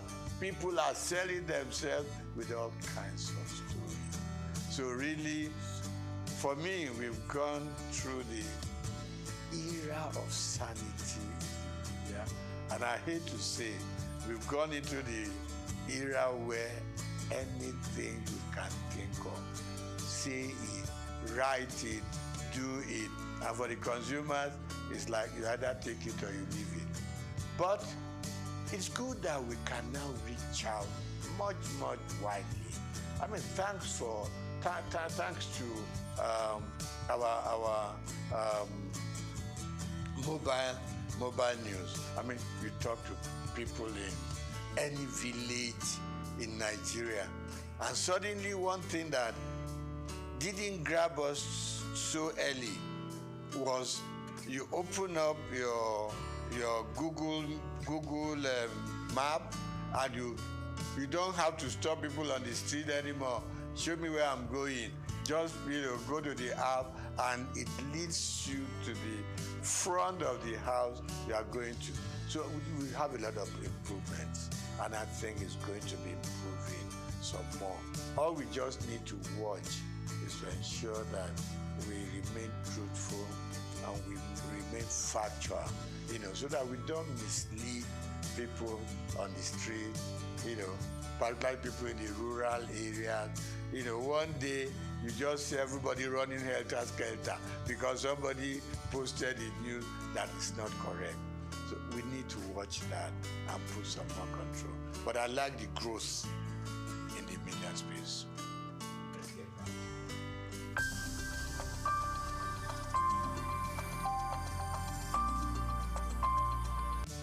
When I got into the banking sector, I saw myself more as a customer than a board member. I haven't been a journalist which I still am, I wrote so much about what consumers or customers were going through in the banks. It was the period of tally number, you know. Remember this commercial, you know, where somebody carried a mat. I said, what are you carrying a mat in the bank? I said, I want to lay down here because I know before I get my money, I will have slept once or twice and woken up, you know. So I was very consumer oriented. When I got into the banking system, a couple of times my board members will ask me, are you on the board or you are still a customer? I said, first and foremost, I want to remain a customer of the bank who will come into the bank and get properly served, who will come into the bank and feel like human,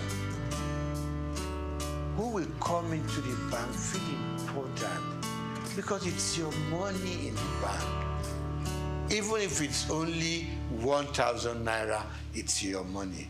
You need to be treated with some dignity and respect. And that was my mentality that I took into the board of the bank. I said, listen, I am not too happy the way customers are treated. It is their money, no matter how small. Treat them with respect, treat them with dignity. So they started listening to me after some time. And I said, look, customer service is extremely important. In those good old days, you will hardly hear about customer service in any of the major banks. It wasn't there. But gradually, people started being important. It was more of retail. I mean, yeah, you can deal with the big corporate organizations, but at the same time, it is these poor students, poor market women, you know, people who are out there on the street laboring hard to bring their money. So that was one area I was extremely happy that we developed that area of retail banking and being able to make the consumer the king. Okay? So that was part of it. Then, of course, I said to the bank, I said to them, fine, it is very good to make huge profits, okay? But at the same time, the customers that come in here and from their money we make our profits, let us also consider the kind of interest they get from their deposits. Today, when the banks take your money to deposit, okay? No. When you go to the bank and say, I need assistance, I need a loan, and you tell them, give them all the facts and figures, okay? They will tell you, you are going to pay interest, 20%, 23%.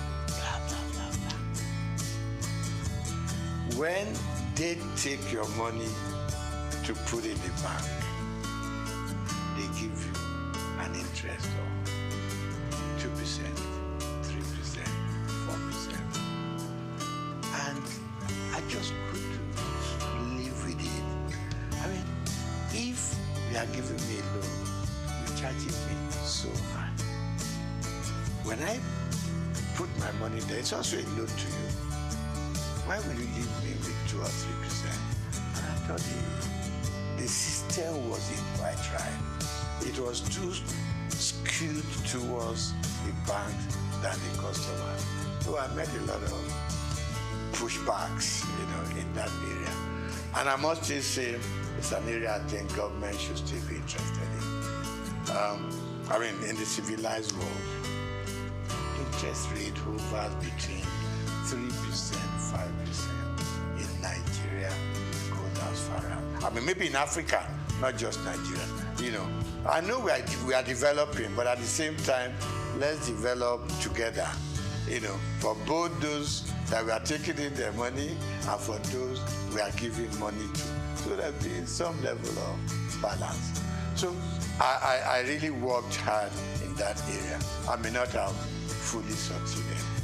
You know, then I think finally, one other thing that I think I was able to do at the bank is our staff also requires some upliftment. And suddenly, banks started, you know, employing senior people. They started moving people up.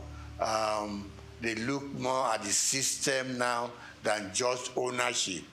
So generally, of course, more banks have come into the scene. A lot of new banks, so people can spread out, and salaries started going up for bankers and all that. But of course, requirements were also extremely high. So generally, I think today we have a much stronger banking system, and we are still going.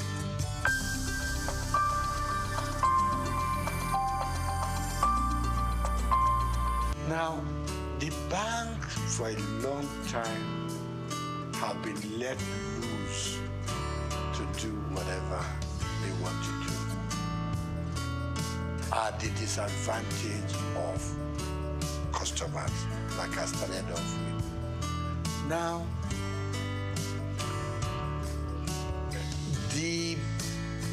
our leaders, and when I say leaders, let me point on just our presidents. The system was such that our presidents could do anything they like with the banks. It was almost an extension of the State House. You just pick up your bell and you ring, and you know, the governor of Central Bank will come shaking in, you know, because you had the power to bring him in and fire him. So he had to respect everything that the president wants. And it's wrong. This time around, I can say, even in some parts of Africa, you couldn't run the central bank the way we run it here. All the CBN governors wanted to do, please the president, and you are free to do whatever you want to do. And it's wrong. It's wrong. I mean, take even Britain here. Have you ever heard this kind of relationship between the Prime Minister of England and the CBN? No. Everybody has his mandate.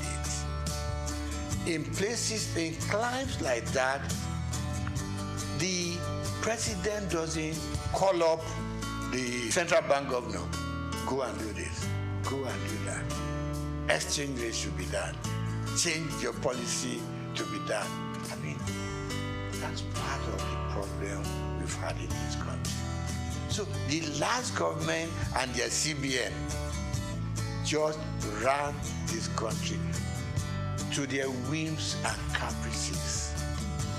You leave your monetary policy. In fact, you were running both monetary and fiscal at the same time. You took the Minister for Finance, for instance, and you have no dealings with him or her. You ran their own programs for them, and you did things that they should do, but they couldn't query you because the president, you know, had your back. So a lot of things went wrong. And the result is now here for all of us to see.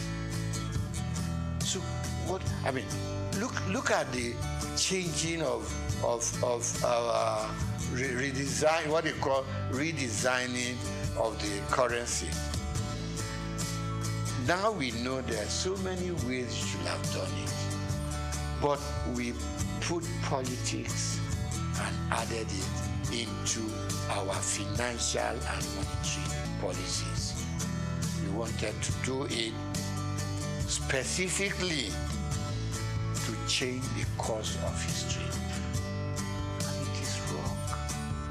So today, we now know what's happening at the central bank. In fact, if the true story of what went on in the last 8 years was told, I don't know what will be left of this country. You know? I mean, you had this little thing in the Constitution that said the government can borrow from the CBN within certain limits. They call it ways and means. But no. And there was a percentage tied to it. You can't do more than 5%. And by the time you're asking for the new one, you should have paid up. We went on piling up. It's like just go and print the money. You know what Idi Amin used to do in Uganda in those days. That's the kind of situation we found ourselves. Very regrettable. But I believe some sanity will now come into this space. The new central bank has at least outlined its policies. It has also said, let me keep to my monetary policy, which is my area, and leave the paperwork and how they want to run it. People deal with the fiscal area. So we want to change. We think things should change. Now, before now, we borrowed and borrowed without thinking about how are we going to pay? Who are we leaving this debt for? Now we know it's for you and me to still do our work, put in as much money as we can, no matter how little, into the bank, and revive the banking industry. Okay, so the CBN has its own role, and my prayer and my wish is that they will keep their own part of the bargain, leave other people. The Minister for Finance has said it that much. We should. I mean, we all know, simple economics. You don't borrow money to pay your debt. You borrow money for production. You borrow money to fix things like your all maintenance and all that. Where our money should be coming from. That's what you borrow money for. You don't borrow money for wastages. You don't borrow money to satisfy your whims and caprices. You don't borrow money to just go out there and waste it.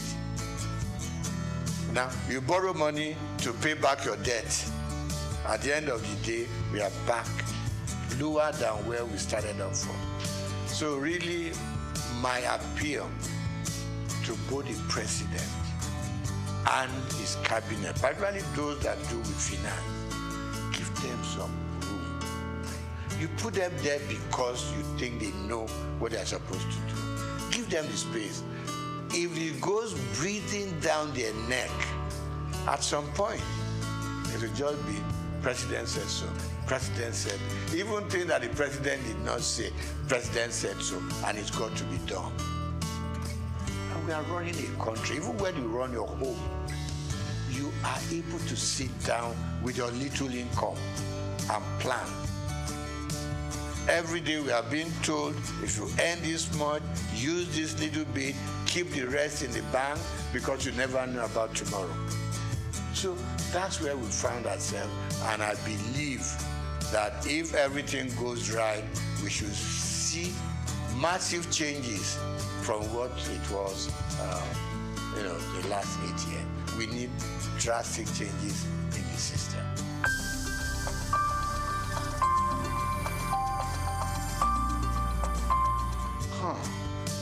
My mom in Obalinde used to say to me, when I want to be lazy, he will make sure you do what she wants you to do. And he will remind you that hard work doesn't kill.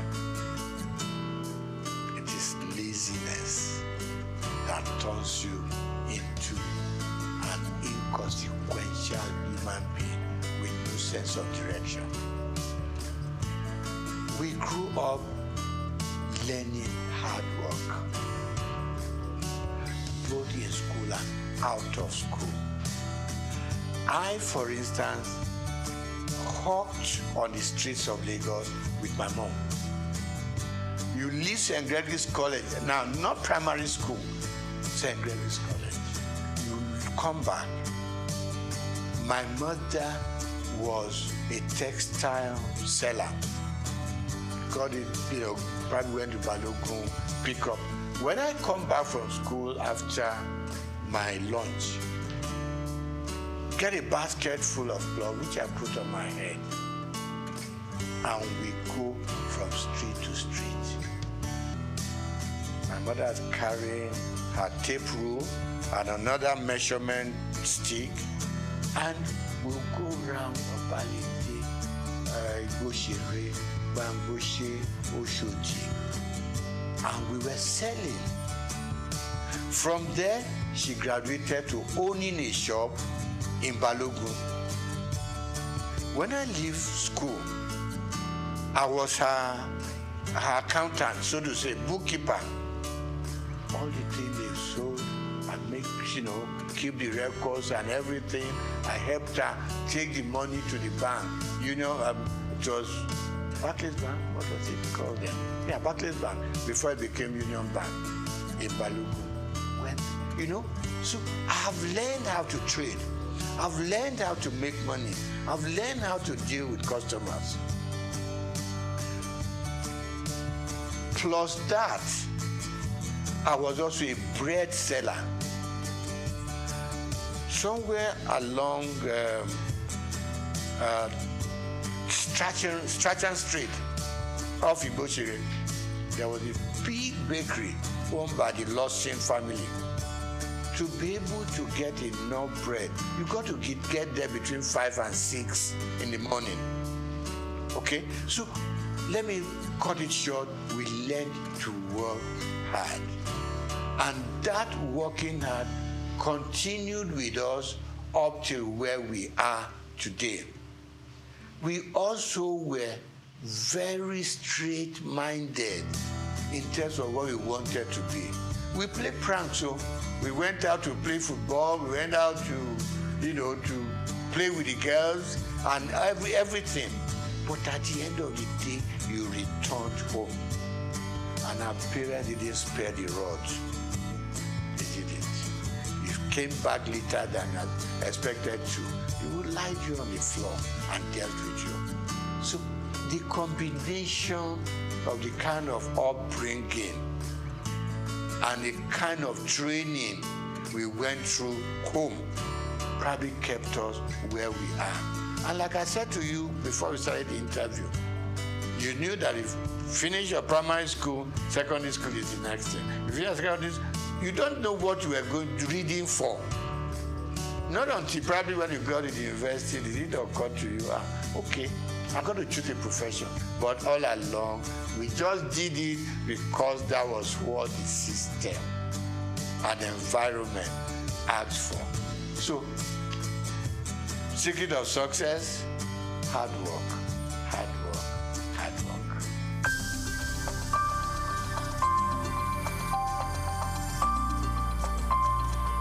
No.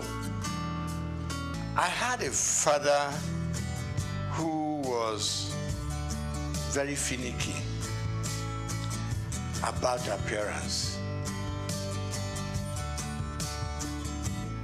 When I lived on Igoshere Road, our church was on Louis Street, so to say, walking distance. He taught me how to wear full agbada right from primary school, secondary school. I mean, today, you just wear Buba and Shokoto, you go to church. never was that happening. It's got to be full. Right. Then from there, by the time you got into, I mean, my father died while I was in university. Before then, he was always having this very thin bow tie, not this bigger one, bigger sizes now. Thin, you know? Even when his dress is khaki and khaki, he still had it on.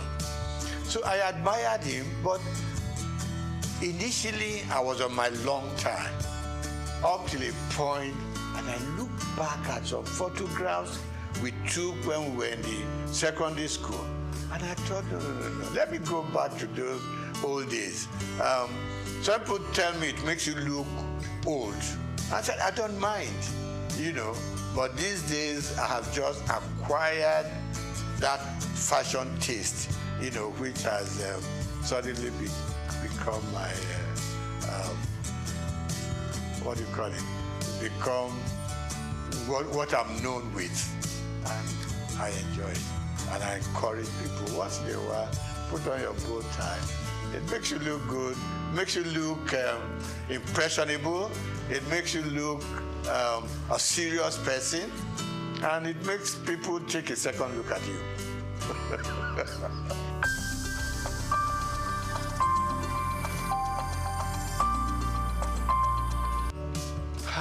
I think, number one, parents started sparing the rod.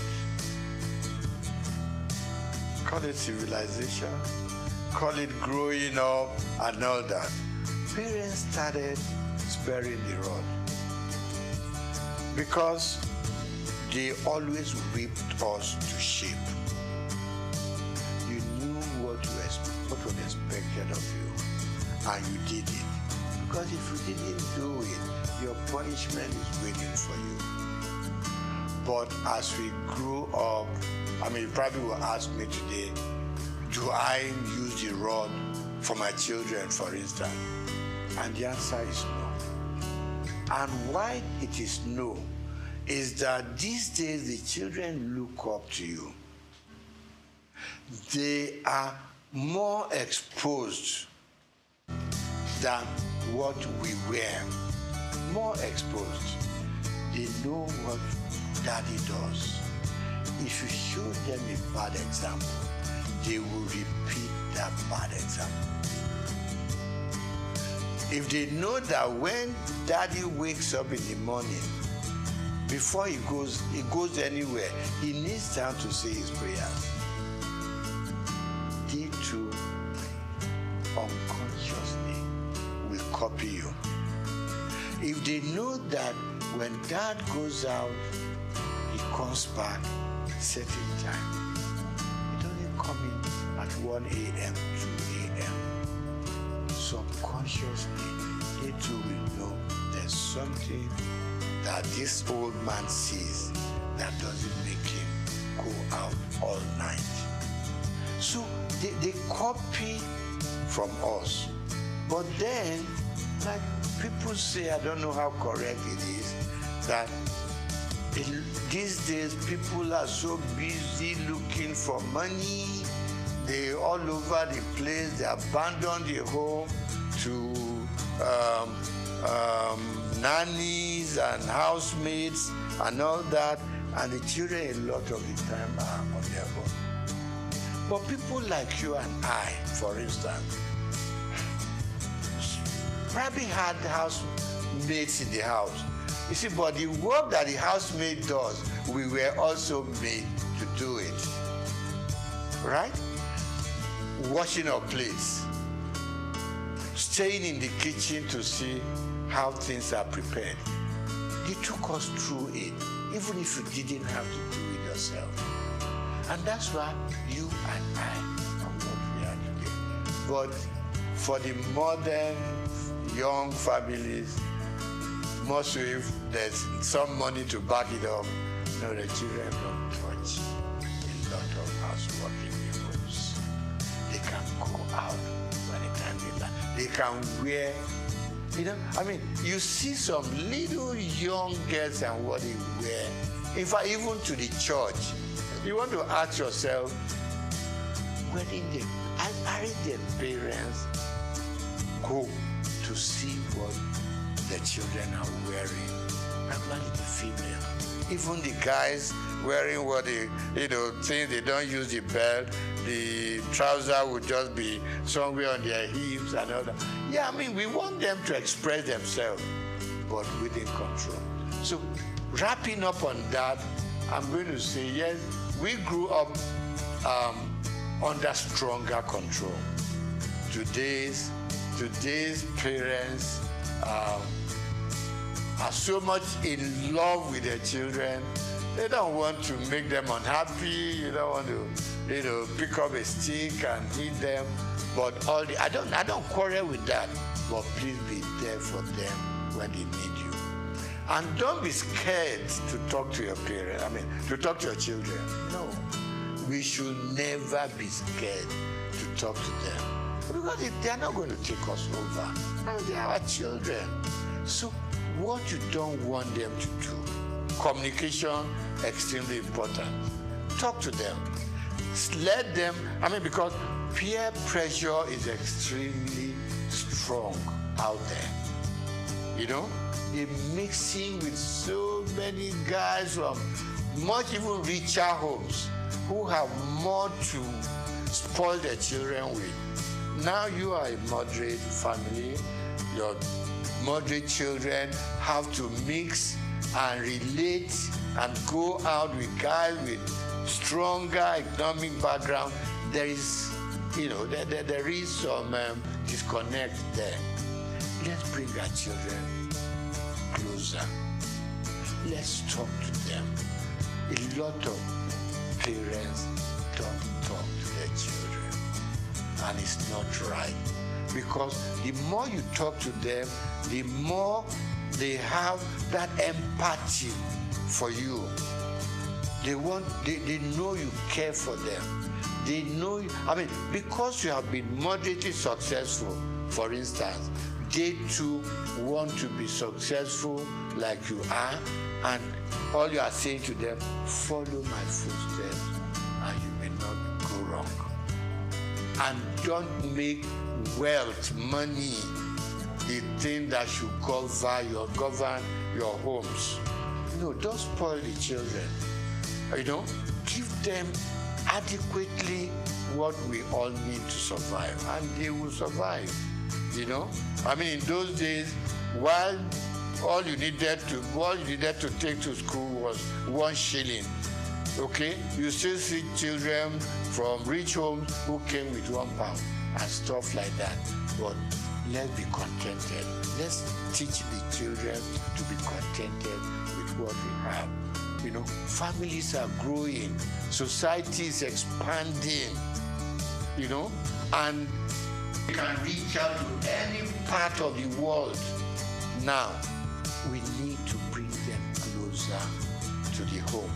At least up till the time that they are leaving you to go and start up there. But as long as they're still within your influence, it's very important that children and their families come much, much stronger together.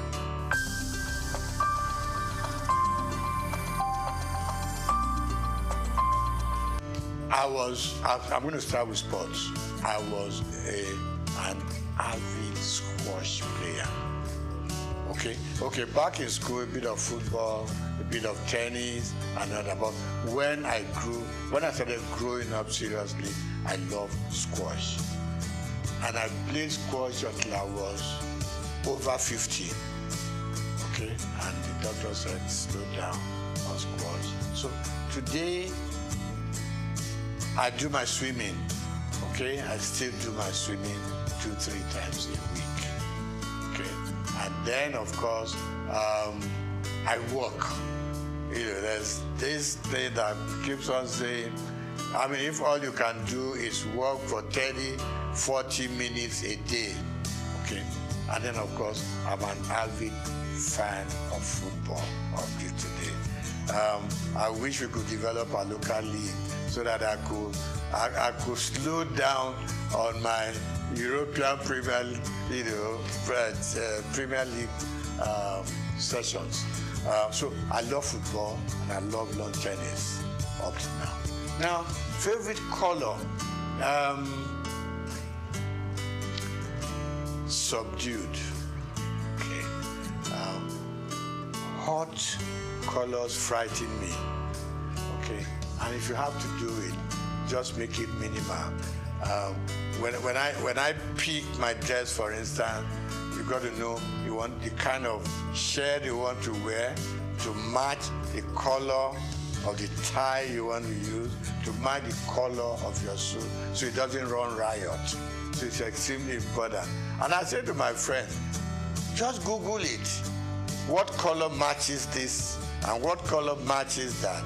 You know, so you don't become like a Christmas tree on the road. That was the third one, food. I grew up enjoying my eba and amala. Growing up from Obalinde, okay? So I do my eba, I do my amala. Rice, occasionally. But then these days, from age 70 upwards, oh, the doctors are screaming, watch what you eat, what the quantity you eat. So my wife draws up a weekly timetable. Monday is this, Tuesday is that, Wednesday is that, and she manages to mix up a slightly heavy one and a slightly lighter one so that you have a good mix.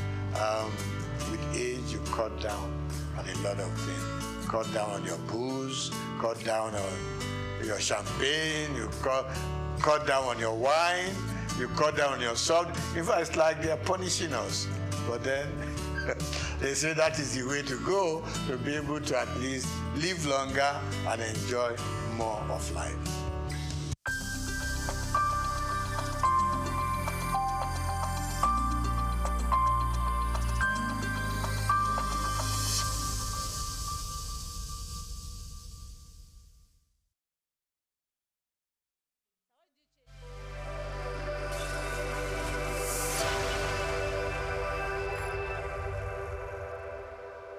At the Africa Development Studies Center, ADSC, we are committed to driving sustainable growth and development across Africa through innovative training and research. Our mission: empowering leaders, policymakers, and professionals with the tools they need to create lasting change. With customized training, dynamic research programs, and study exchanges on leadership, management, and other critical development topics, ADSC offers a platform for exchanging cutting-edge ideas and global best practices. We provide comprehensive services in research and consultancy, capacity building and training, education programs, publishing, and knowledge sharing. Our esteemed faculty, composed of seasoned experts and researchers, ensures a learning experience that is insightful and practical. We specialize in policy development, implementation strategies, monitoring, and evaluation. At ADSC, learning is engaging.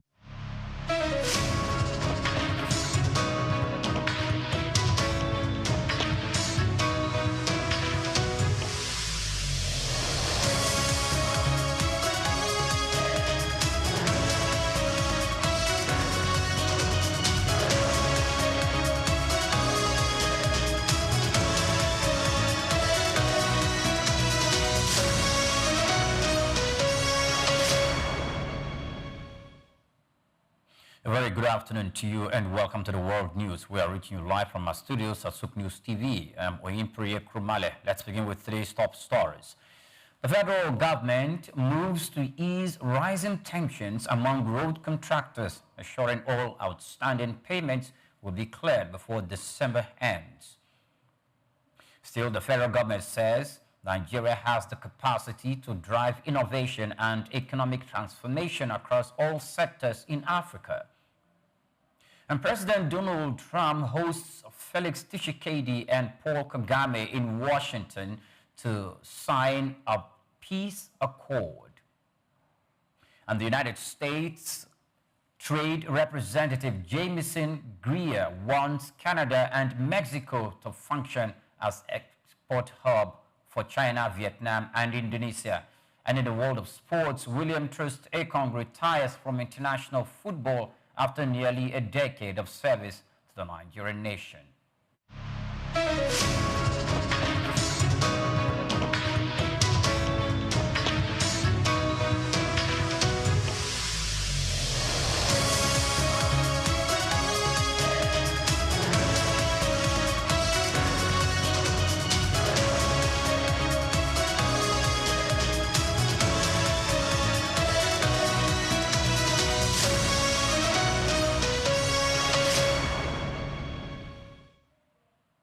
Now let's begin. The federal government has moved to ease rising tension among road contractors, assuring that all outstanding payments will be cleared before December 20th, 2025. The pledge comes after days of protest by contractors angry over mounting debt and stalled project financing. The Minister of Works, David Umahi, gave the assurance during the reopening of the repaired Kefi flyover in Nasarawa State. He said President Bola Tinubu had acknowledged the backlog and approved a special committee to verify, reconcile, and settle all pending claims tied to the federal road projects. In recent days, contractors have staged protests at the Ministry of Finance, accusing the government of prolonged non-payment for completed and ongoing works. Members of the All Indigenous Contractors Association of Nigeria said billions reaffirmed unpaid for projects executed in 2024, warning that continued delays threaten project timelines, workers' jobs, and stability of the construction sector. And the CBN Governor, Olayemi Cardoso, has reaffirmed and affirmed that Nigeria's recovery is broad-based. He described the economic outlook for 2026 as positive. Reforms have strengthened financial markets and improved monetary policy effectiveness. The real GDP grew by 3.98% in the third quarter of 2025, led by crop production, ICT, real estate, and financial services. Headline inflation fell to 16.05% in October, the lowest in 3 years. Food inflation dropped to 13.12%, easing pressure on households and businesses. The naira stabilized with forex market gaps narrowing below 2%. Foreign reserves surged to $46.7 billion, while diaspora remittances rose to 66.7%.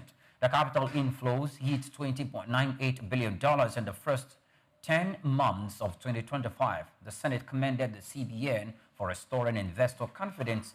Banking recapitalization is also on track, with 16 banks meeting new thresholds. Digital finance initiatives and payment reforms are expected to continue boosting growth, according to the Senate. Now, the federal government says Nigeria has the capacity to drive economic transformation across all sectors through innovation, strengthen private sector partnerships, and deeper regional integration. Speaking at the close of the 2025 Nigeria International Trade Fair in Lagos, the Permanent Secretary of the Ministry of Industry, Trade and Investment, Ambassador Nura Rimi, said the event showcased Nigeria's rising industrial strength and growing investor confidence. He noted that the strong turnout of international exhibitors affirmed Nigeria's position as a leading destination for business, while emphasizing the ministry's commitment to boosting the business environment, driving export diversification, and positioning the country as a manufacturing hub. The director of Lagos International Trade Fair Complex Management Board, Vera Danusa, also described the 2025 edition as a full-scale revival, saying the volume of transactions and diversity of participants surpassed all projections. She revealed that thousands of visitors and hundreds of exhibitors attended the fair, with many vendors selling out their stock before the event ended.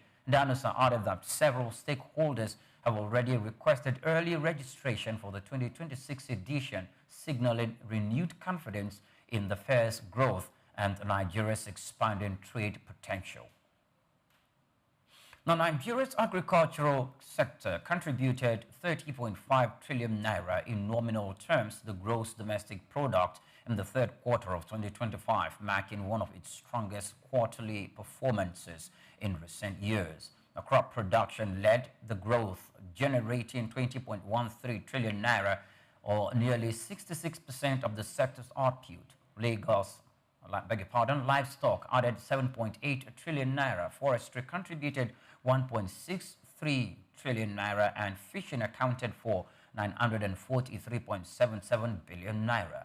The National Bureau of Statistics data showed improvement across all subsectors compared with the same period in 2024, when agriculture contributed 29.56 trillion naira, and over the previous quarter's 21.19 trillion naira. Real GDP growth for the sector rose to 3.79% year-on-year, up from 2.55% in the third quarter of 2024 and 2.83% in the second quarter of 2025. Quarter-on-quarter, the sector posted a robust growth of 32.87%. Analysts attributed the strong performances to higher crop yields, increased investor confidence, and expanding activities across livestock, forestry, and fishing subsectors, reinforcing agriculture's pivotal role in Nigeria's economy. Now, economists and policy analysts have expressed cautious support for the federal government proposed 2026 budget, describing it as more realistic than prior fiscal plans. Concerns remain, however, over rising debt servicing costs that could pressure public finances in the medium-term expenditure framework. The endorsement follows the Federal Executive Council's approval on Wednesday of the medium-term expenditure framework and fiscal strategy paper, which analysts said provides a more grounded and credible fiscal outlook. The 54.43 trillion naira spending plan is anchored on a conservative oil price benchmark of $64.85 per barrel and an exchange rate estimated at 1,512 naira to the dollar, aligning more closely with current economic realities. Key projections include a total revenue of 34.33 trillion naira and a GDP growth rate of 4.68%. The budget also incorporates two oil production scenarios, an ambitious 2.06 million barrels per day and a lower 1.8 million barrels per day projection for conservative planning. Now, the Petroleum and Natural Gas Senior Staff Association of Nigeria has joined calls for urgent action against rising insecurity, pressing the federal government to identify and prosecute sponsors of terrorism. The union warned that escalating criminal activities, including kidnapping, pose serious threats to national development and citizens' safety. Pengasan President Festus Osifo made the appeal on Thursday at press briefing in the Federal Capital Territory following union's National Executive Council meeting. He emphasized that immediate government intervention is crucial to curb the growing wave of insecurity affecting communities across the country. The union's call aligns with recent resolutions by the National Assembly, which urged the government to publicly expose and prosecute terrorism financiers. Lawmakers from both the Senate and the House of Representatives stressed that targeting the financial backers of criminal network is a critical step toward restoring security and protecting citizens from further harm. Now, the United Kingdom has introduced two major economic reforms programs worth £12.4 million to support Nigeria's drive for macroeconomic stability and stronger fiscal management. The initiative aims to boost resilience across key sectors and open more space for private sector investment, signaling renewed commitment from the UK to Nigeria's long-term economic progress. The programs known as Nigeria Economic Stability and Transformation Initiative and the Nigerian Public Finance Facility were normally launched on Thursday at the British High Commissioner's residence in the Federal Capital Territory. Officials said that both interventions are structured to help Nigeria improve planning, strengthen institutions, and deepen reform outcomes across the federal agencies. Speaking at the event, the head of Development Cooperation at the British High Commission, Cynthia Rowe, said the launch represents an important step in partnership between both countries. She explained that the programs align with Nigeria's economic priorities and are expected to support ongoing government-led reforms, according to reports. Now, still to come in the news, South Africa raises $3.5 billion in latest dollar-denominated bond sale, highlighting strong investor confidence in the economy. We'll bring you details of that story and more after this break. Do join us again.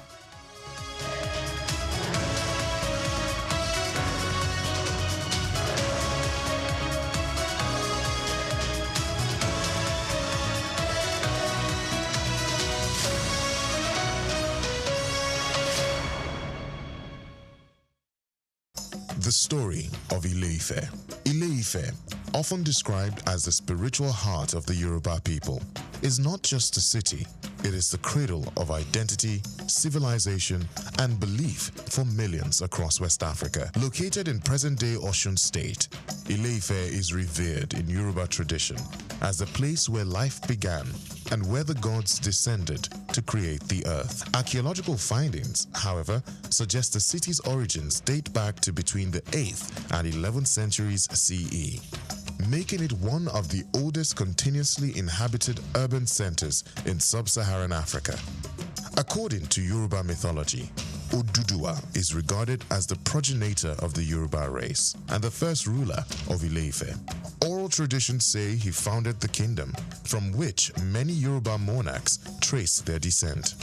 His legacy symbolizes unity and divine kingship among the Yoruba. Centuries later, under the reign of Obalufon II, believed to have ruled in the 14th century, Ile-Ife experienced a golden era marked by exceptional artistic and technological achievements. This period produced the world-famous Ife bronze and terracotta heads, celebrated for their realism and craftsmanship. Scholars have described these artifacts as evidence of an advanced mythological culture that rivaled any in medieval Europe or Asia. Recent archaeological discoveries at Igbo Olokun, near Ile-Ife, revealed ancient glass bead production sites, one of the earliest in sub-Saharan Africa. The finds, led by researchers such as Professor Adisa Ogunfolakon and Dr. Babalola Abidemi, confirm that the people of Ife were skilled innovators in trade and material science. Beyond its material legacy, Ile-Ife remains a sacred and living symbol of Yoruba spirituality. Its monarch, the Ooni of Ife, is still regarded as a custodian of tradition and a spiritual bridge between the people and their ancestral heritage. According to Bayo Laoye, a veteran journalist with SOUQ News Television, the story of Ile-Ife is not merely about the past, but about continuity. Ife tells us how knowledge, art, and belief shape the destiny of a people. It is a reminder that civilization in Africa didn't begin with contact from outside. It grew from within. Today, Ile-Ife continues to attract scholars, tourists, and spiritual pilgrims from around the world, all drawn by the enduring mystery of the source. I'm Moyosore Adebi for SOUQ News TV.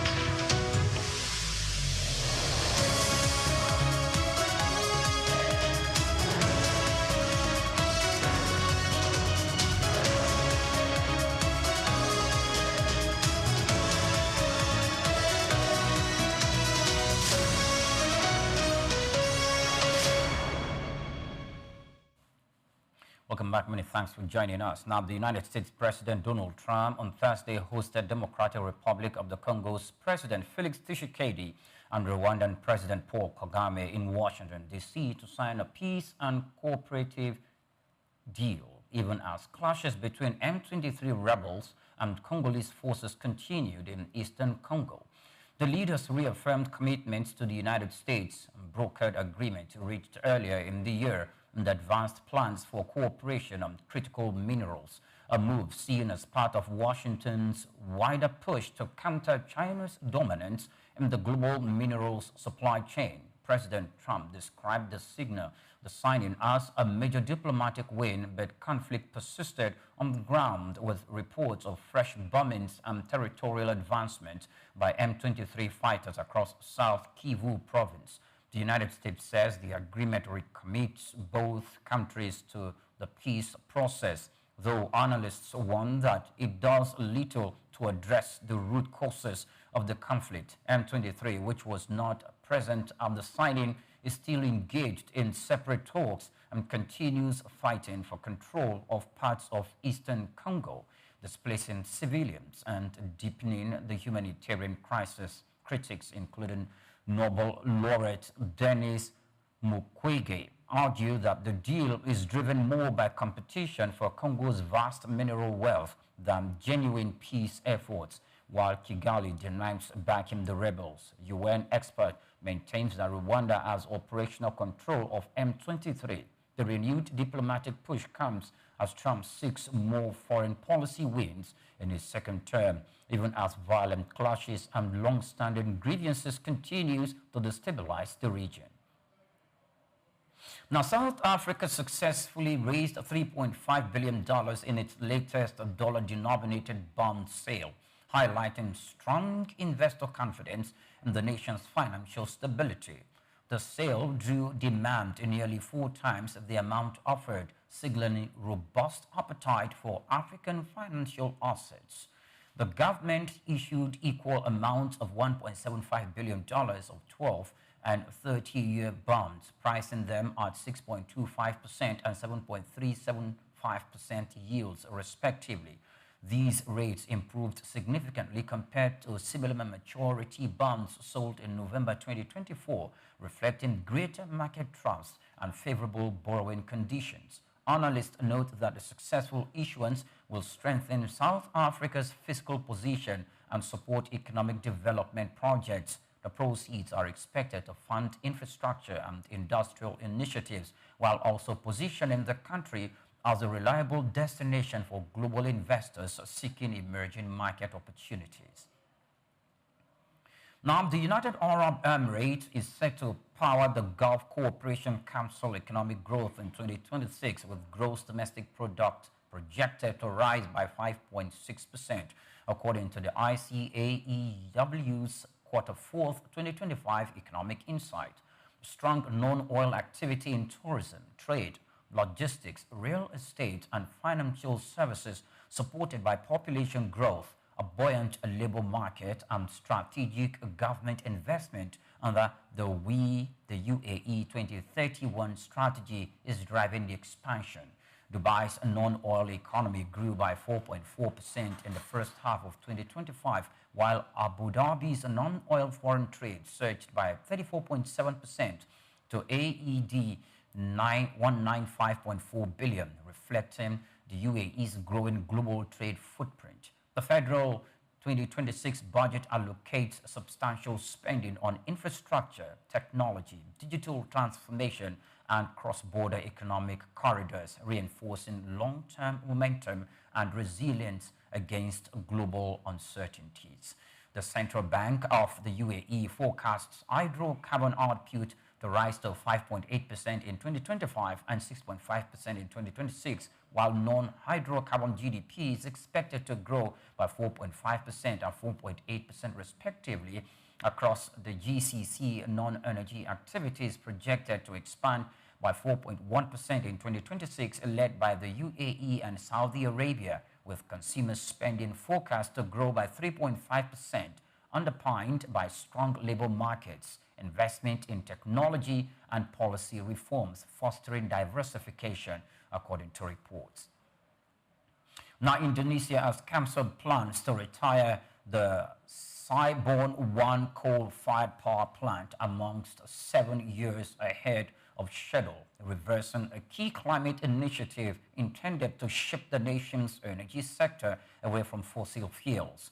The plant, located in West Java, was expected to serve as a flagship project for Asia's transition to cleaner energy under an agreement reached during the 2023 COP28 United Nations Climate Conference. The early closure plan involved collaboration between the Indonesian government, the Asian Development Bank, and other international partners. Officials cited operational and financial considerations for the decision, noting that maintaining the plant's production capacity was critical to meeting growing electricity demand in the region. Experts warned that scrapping the accelerated shutdown could slow Indonesia's progress toward carbon reduction targets. But the government emphasized its commitment to balancing energy security with climate goals. The decision highlights ongoing challenges in transitioning rapidly away from coal in emerging economies with rising energy needs. Now, India's central bank, the Reserve Bank of India, is allowing the rupee to weaken as extensional pressure weigh on the country's currency. The rupee has fallen by 1.3% over the last 7 trading sessions to a record low of 90.42%, making its Asia's worst performing currency this year with a 5.5% decline. The central bank plans to intervene only to curb sharp volatility or speculative activity, not to defend any specific level. Foreign outflows have hit $17 billion in 2025 as overseas investors sell Indian stocks, while foreign direct investment trade and offshore fundraising have slowed. According to analysts, they want that the weakening rupee could reduce the appeal of Indian assets to foreign investors, affecting dollar-denominated returns, despite a 7% rise in the MSCI India Equities Index this year.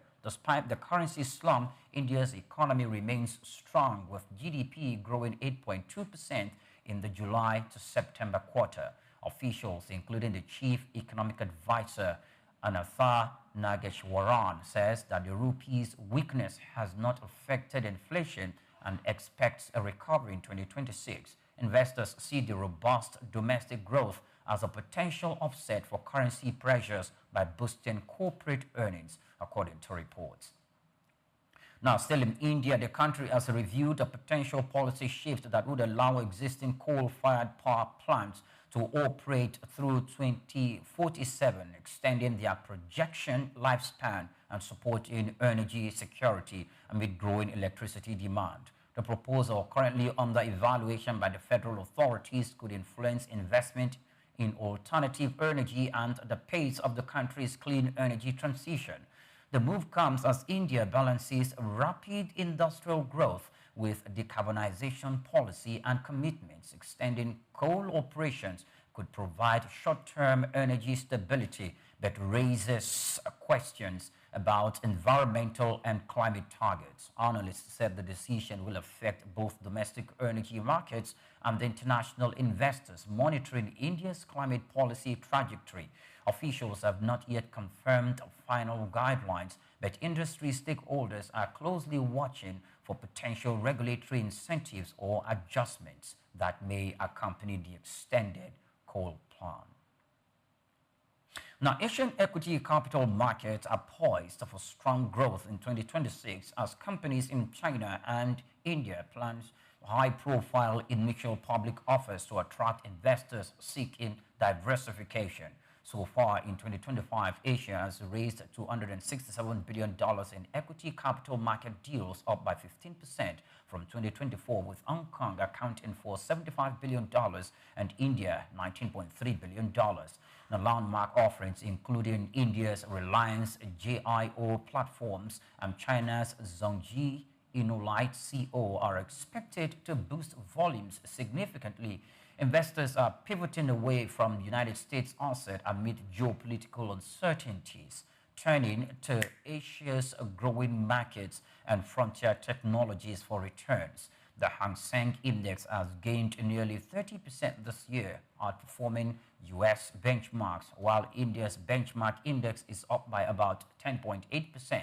Chinese battery giant Cartel raised $5.3 billion in Hong Kong's second listing, and Zijin Gold International raised $3.5 billion in an initial public offering. However, concerns about a potential AI bubble could weigh on market momentum, with several Chinese artificial intelligence developers and AI chip makers planning public listings. Analysts warn that any significant sell-off in overvalued AI stocks could ripple across the broader equity markets, affecting deal pricing and valuation for 2026 offerings. Now, Germany plans to scale back its offshore wind auction next year following a failed round that drew two bidders. Lawmakers approved a bill reducing the plant capacity to 2.55 gigawatts, down from the previously targeted 6 gigawatts. The move reflects challenges in attracting investors amid rising project costs and regulatory uncertainties. The government had hoped to accelerate its energy transition by expanding offshore wind capacity, but the last auction highlighted concerns over profitability and permitting delays. Market participants have cited supply chain constraints, high financing costs, and evolving regulatory frameworks as factors discouraging participation. Analysts said the reduction in auction volumes could slow Germany's renewable energy expansion and impact electricity supply targets. Policymakers will need to balance investor incentives with the country's ambitious climate goals, as offshore wind remains a central pillar of Europe's green energy strategy. Now, still to come in the news, Emmanuel Amuneke wants that the Super Eagles remain a powerful brand but must confront its inconsistencies to be on top of their game at AFCON 2025. Stay with us for more. We'll be back in a moment.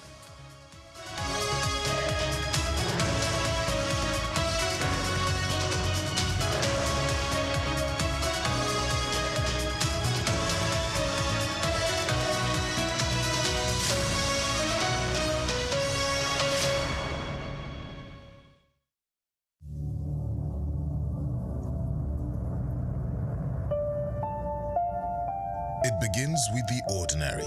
A shopper walks into a supermarket, picks a product from the shelf, marked 2,000 naira, and gets to the counter only to be told it costs 2,400 naira. To most Nigerians, it's just another frustrating moment at the checkout. But to the Federal Competition and Consumer Protection Commission, FCCPC, it's a violation, one that captures the complex realities of consumer rights and fair competition in Nigeria's fast-moving consumer goods sector.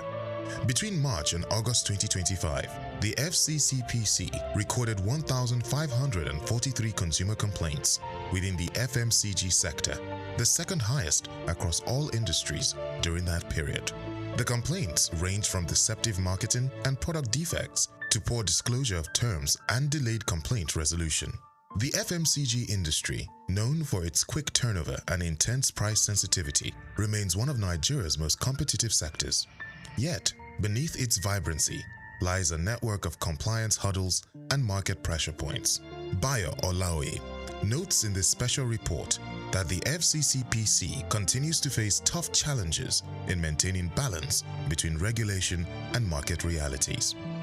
He explains that some trade associations allegedly adopt restrictive practices such as uniform pricing, high membership fees, and entry barriers, which can distort fair competition if unchecked. In one notable case, he recalls, the FCCPC sealed a supermarket in Abuja in February 2024 after discovering discrepancies between displayed prices and checkout charges, a clear case of deceptive pricing. According to Olaoye's analysis, Nigeria's Federal Competition and Consumer Protection Act, FCCPA 2018, provides the strongest legal foundation for consumer rights protection in the country. The Act guarantees the right to safety, requiring that all goods and services sold to the public be safe for ordinary use. Unsafe products must be withdrawn immediately once identified. It also guarantees the right to information, ensuring that consumers receive accurate details about price, composition, quantity, and use conditions before purchase. Where goods turn out defective, the consumer is entitled to repair, replacement, or refund. Sections of the FCCPA further prohibit false representation, bait advertising, and exaggerated claims, with sanctions reaching up to 10% of a company's annual turnover. Olaoye points out that state agencies such as LASCOPA complement FCCPC's efforts, helping consumers access information redress, and awareness of their rights. Despite these laws, FMCG companies operate under immense economic strain. Rising inflation, forex shortages, and unpredictable input costs have made compliance increasingly difficult. Several multinationals have either scaled down or exited the Nigerian market, citing high operating costs and regulatory pressures. Still, as Olaoye observes, consumer protection and fair competition remain non-negotiable principles for any healthy economy. In 2023, the FCCPC fined a multinational FMCG company $110 million for abusing market dominance and stifling competition. Olaoye highlights the case as a major signal of the Commission's resolve to hold both local and foreign players accountable. Olaoye argues that compliance should not be viewed merely as a legal requirement, but a strategic business investment that strengthens consumers' trust and market credibility. He recommends that FMCG firms integrate compliance clauses into contracts, conduct regular audits, and maintain transparent pricing practices. Predatory or collusive pricing, he warns, can damage reputation and attract severe sanctions. The way forward. For Nigeria's FMCG sector, the path forward lies in collaboration, transparency, and innovation. Olaoye concludes that legal practitioners and compliance officers must continue to bridge the gap between policy and practice through staff training, regulatory monitoring, and transparent communication. I'm Moyosore Adibi, SOUQ News TV.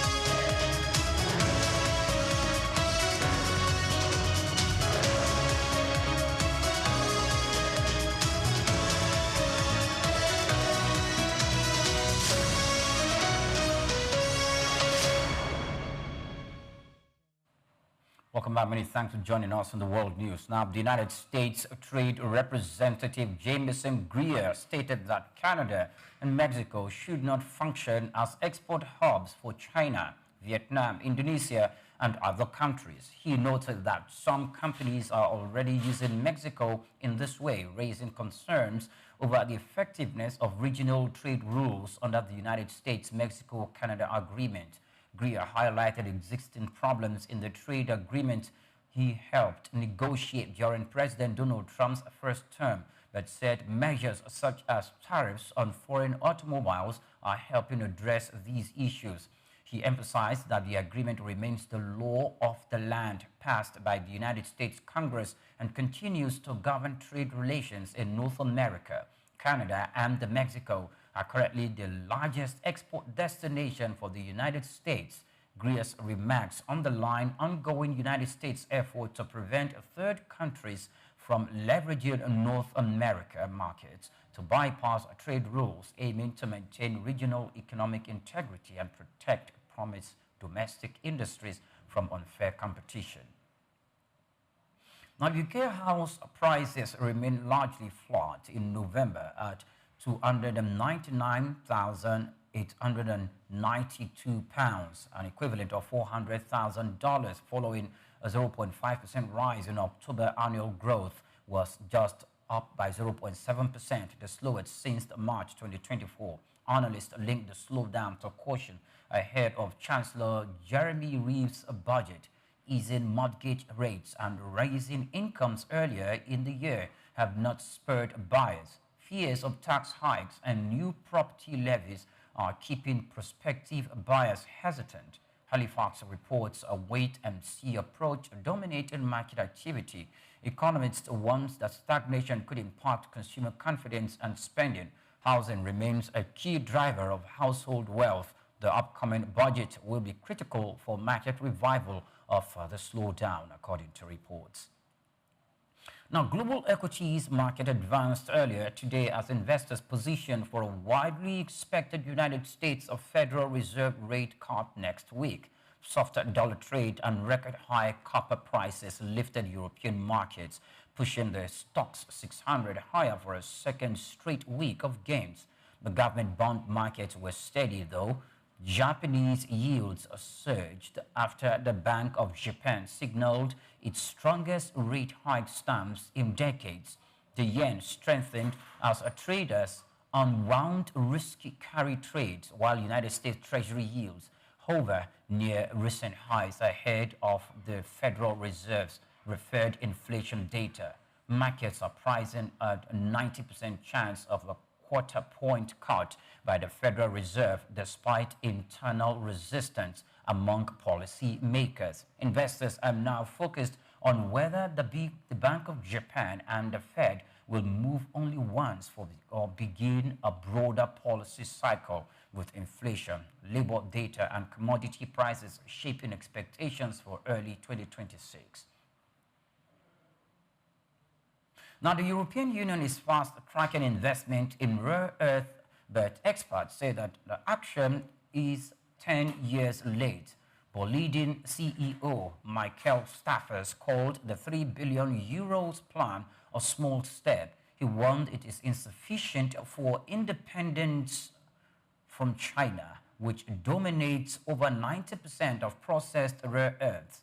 Boliden produces copper and nickel, but none of its projects benefit from the new rare earth initiative. Staffers noted the funding would cover only 2 years of regular investment capital spending for 2026, forecast at 15 billion Swedish crown.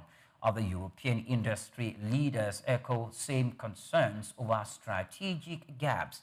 Ruby's CEO Toloraf Haag expects long-term benefits from the Critical Raw Materials Act. Analysts stressed Europe needs continued steps to secure self-sufficiency and resilience in critical minerals. And now on to sports, where William Troost-Ekong retired from international football on Thursday. He ends nearly a decade of service to Nigeria. The 32-year-old centre-back William missed the 2025 African Cup. Troost-Ekong said the timing felt right to step aside. He aims to give younger players a chance to lead. The team is ready because we've got great leaders, he said. He admitted he would have loved one more AFCON or World Cup, but messages from young players inspire him most possibly now. He believes in natural progression for the next generation, according to reports. Now, former African Footballer of the Year Emmanuel Amuneke has urged a clear-headed assessment of the Super Eagles of Nigeria as they head to the 2025 African Cup of Nations in Morocco. The Heartland FC technical manager stressed that the national team remains a powerful brand but must confront its inconsistencies with honesty and strategic planning. Speaking on the Eagles' fluctuating performances, Emmanuel Amuneke noted that progress rarely follows a straight line. Amuneke emphasized constant evaluation and strategic planning to stay on track. He believes that the result showed the team's potential, but insists that only meticulous preparation can turn potential into continental dominance. He warns that all nations in Morocco will compete hard. The team's readiness and preparation will determine its performance at AFCON 2025. The competition will run from December 21st to January 16, 2026.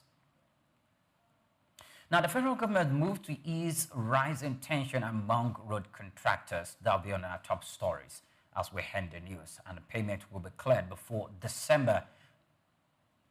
And federal government also says that Nigeria has the capacity to drive innovation and economic transformation across all sectors in Africa.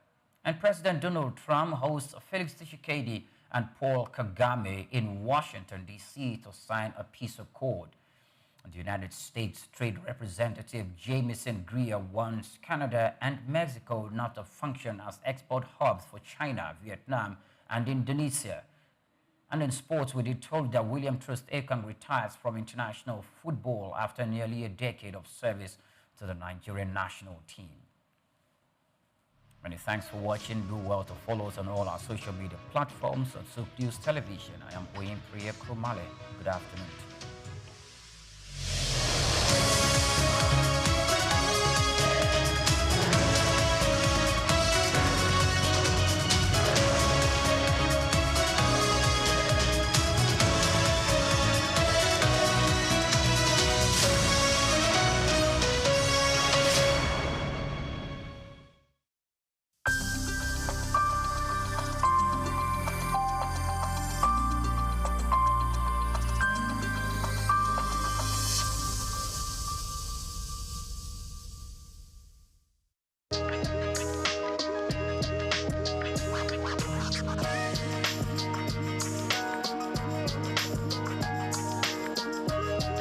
Well, I would say now he's gotten the job.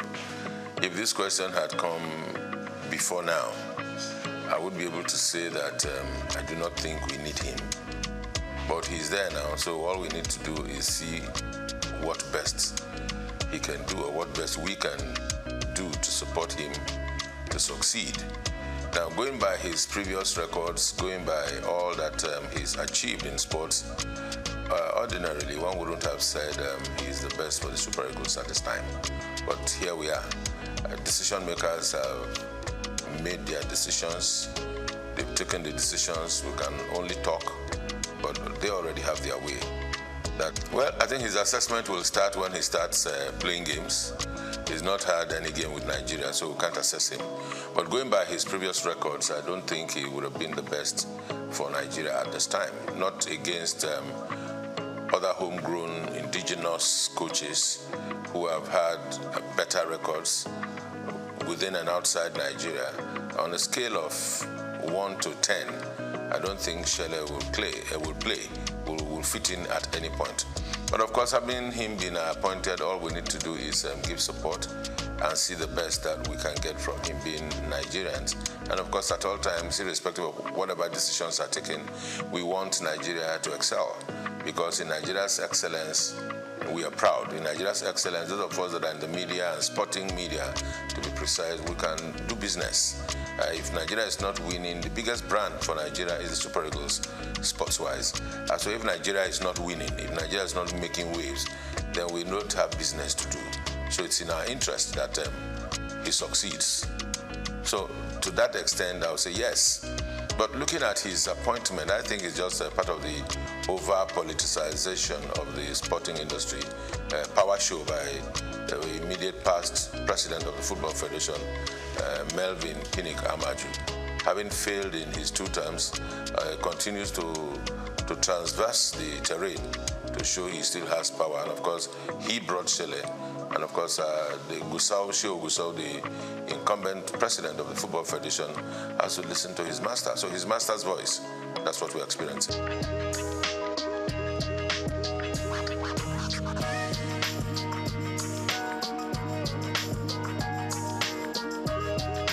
If they like, let them bring the Hirusadi. You see, there are things about Nigeria and Nigerian sports that should not surprise anybody. Politics are played everywhere, and balancing of acts are played everywhere. Federal character everywhere, and the federal character thing is just all very pretentious things they do. It's not for the interest of Nigeria. Just to show that okay, we've taken somebody from the south, or we've taken one from the west, or we are now taking from the north. Who will we take in the north? Let's bring Ahmed Musa. He's calm. He'll be able to talk to the players. What is he going to say to the players? He's past his prime a long time ago. So it's all politics and not in the interest of the nation. I can tell you that. But for Chele going around Europe, yes, he has to. Because everywhere you go, to be the chief coach of the Nigerian national team, senior national team, can be a huge task. Because every day you have Nigerian boys showing up in big leagues, in small clubs, in championship clubs, even around the country. You find players everywhere. Nigeria, I think today, if we are not exporting oil, I think we are exporting footballers to everywhere, even those that are born abroad. I mean, you can imagine this young boy at Arsenal, 17, Ethnan Waneri, and there's an Okoli, there's Ndidi, both at Leicester City. So everywhere you go, you see Nigerian boys showing stuff. So to be the coach of a Nigerian team at the level of Super Eagles is a huge task. One would expect that we should have a scouting department. One would expect that we have a department that should take charge of team psychology. We expect that we have the technical department or the directorate for technical at the Football Federation to be well equipped with people that are sound in mind, sound technically, and have capacity to work and deliver. With all of that put together, then they should be able to advise and situate the coach at the point where he can deliver and work well.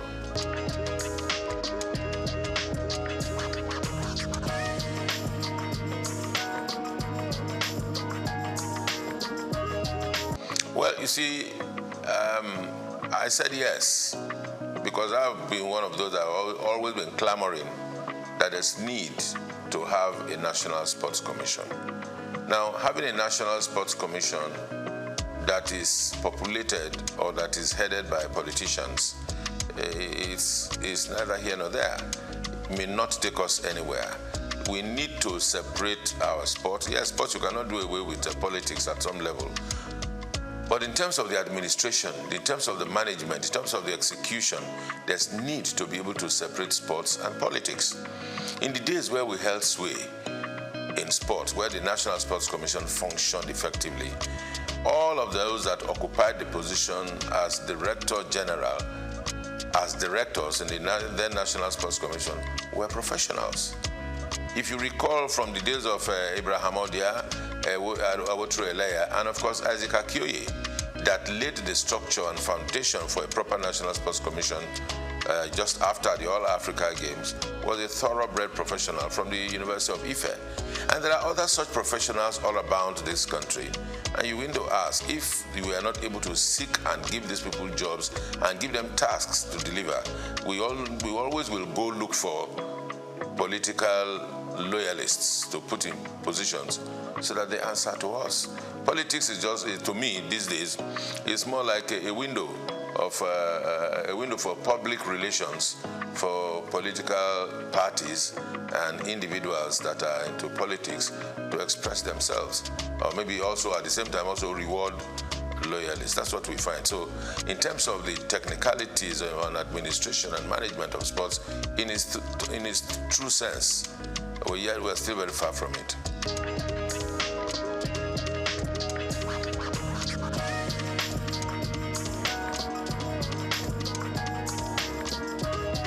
Plenty improvement, I would say. The current managers of the league are doing everything they can to ensure that our league gets back to a competitive level at the continent, gets back to a competitive level at the rate at which we, those of us local people like myself, can appreciate our football and our footballers once again. The question to ask is to say, are we doing enough? The answer will be no. Who are those not doing enough? The media, the sporting media in Nigeria is not doing well enough. Would I say sporting media? Yes. And also the bigger media is not doing well enough. And because we are not doing well enough, that's why our league is still where it is. We would have gone further than this. The other aspect of it is government. Government across the states.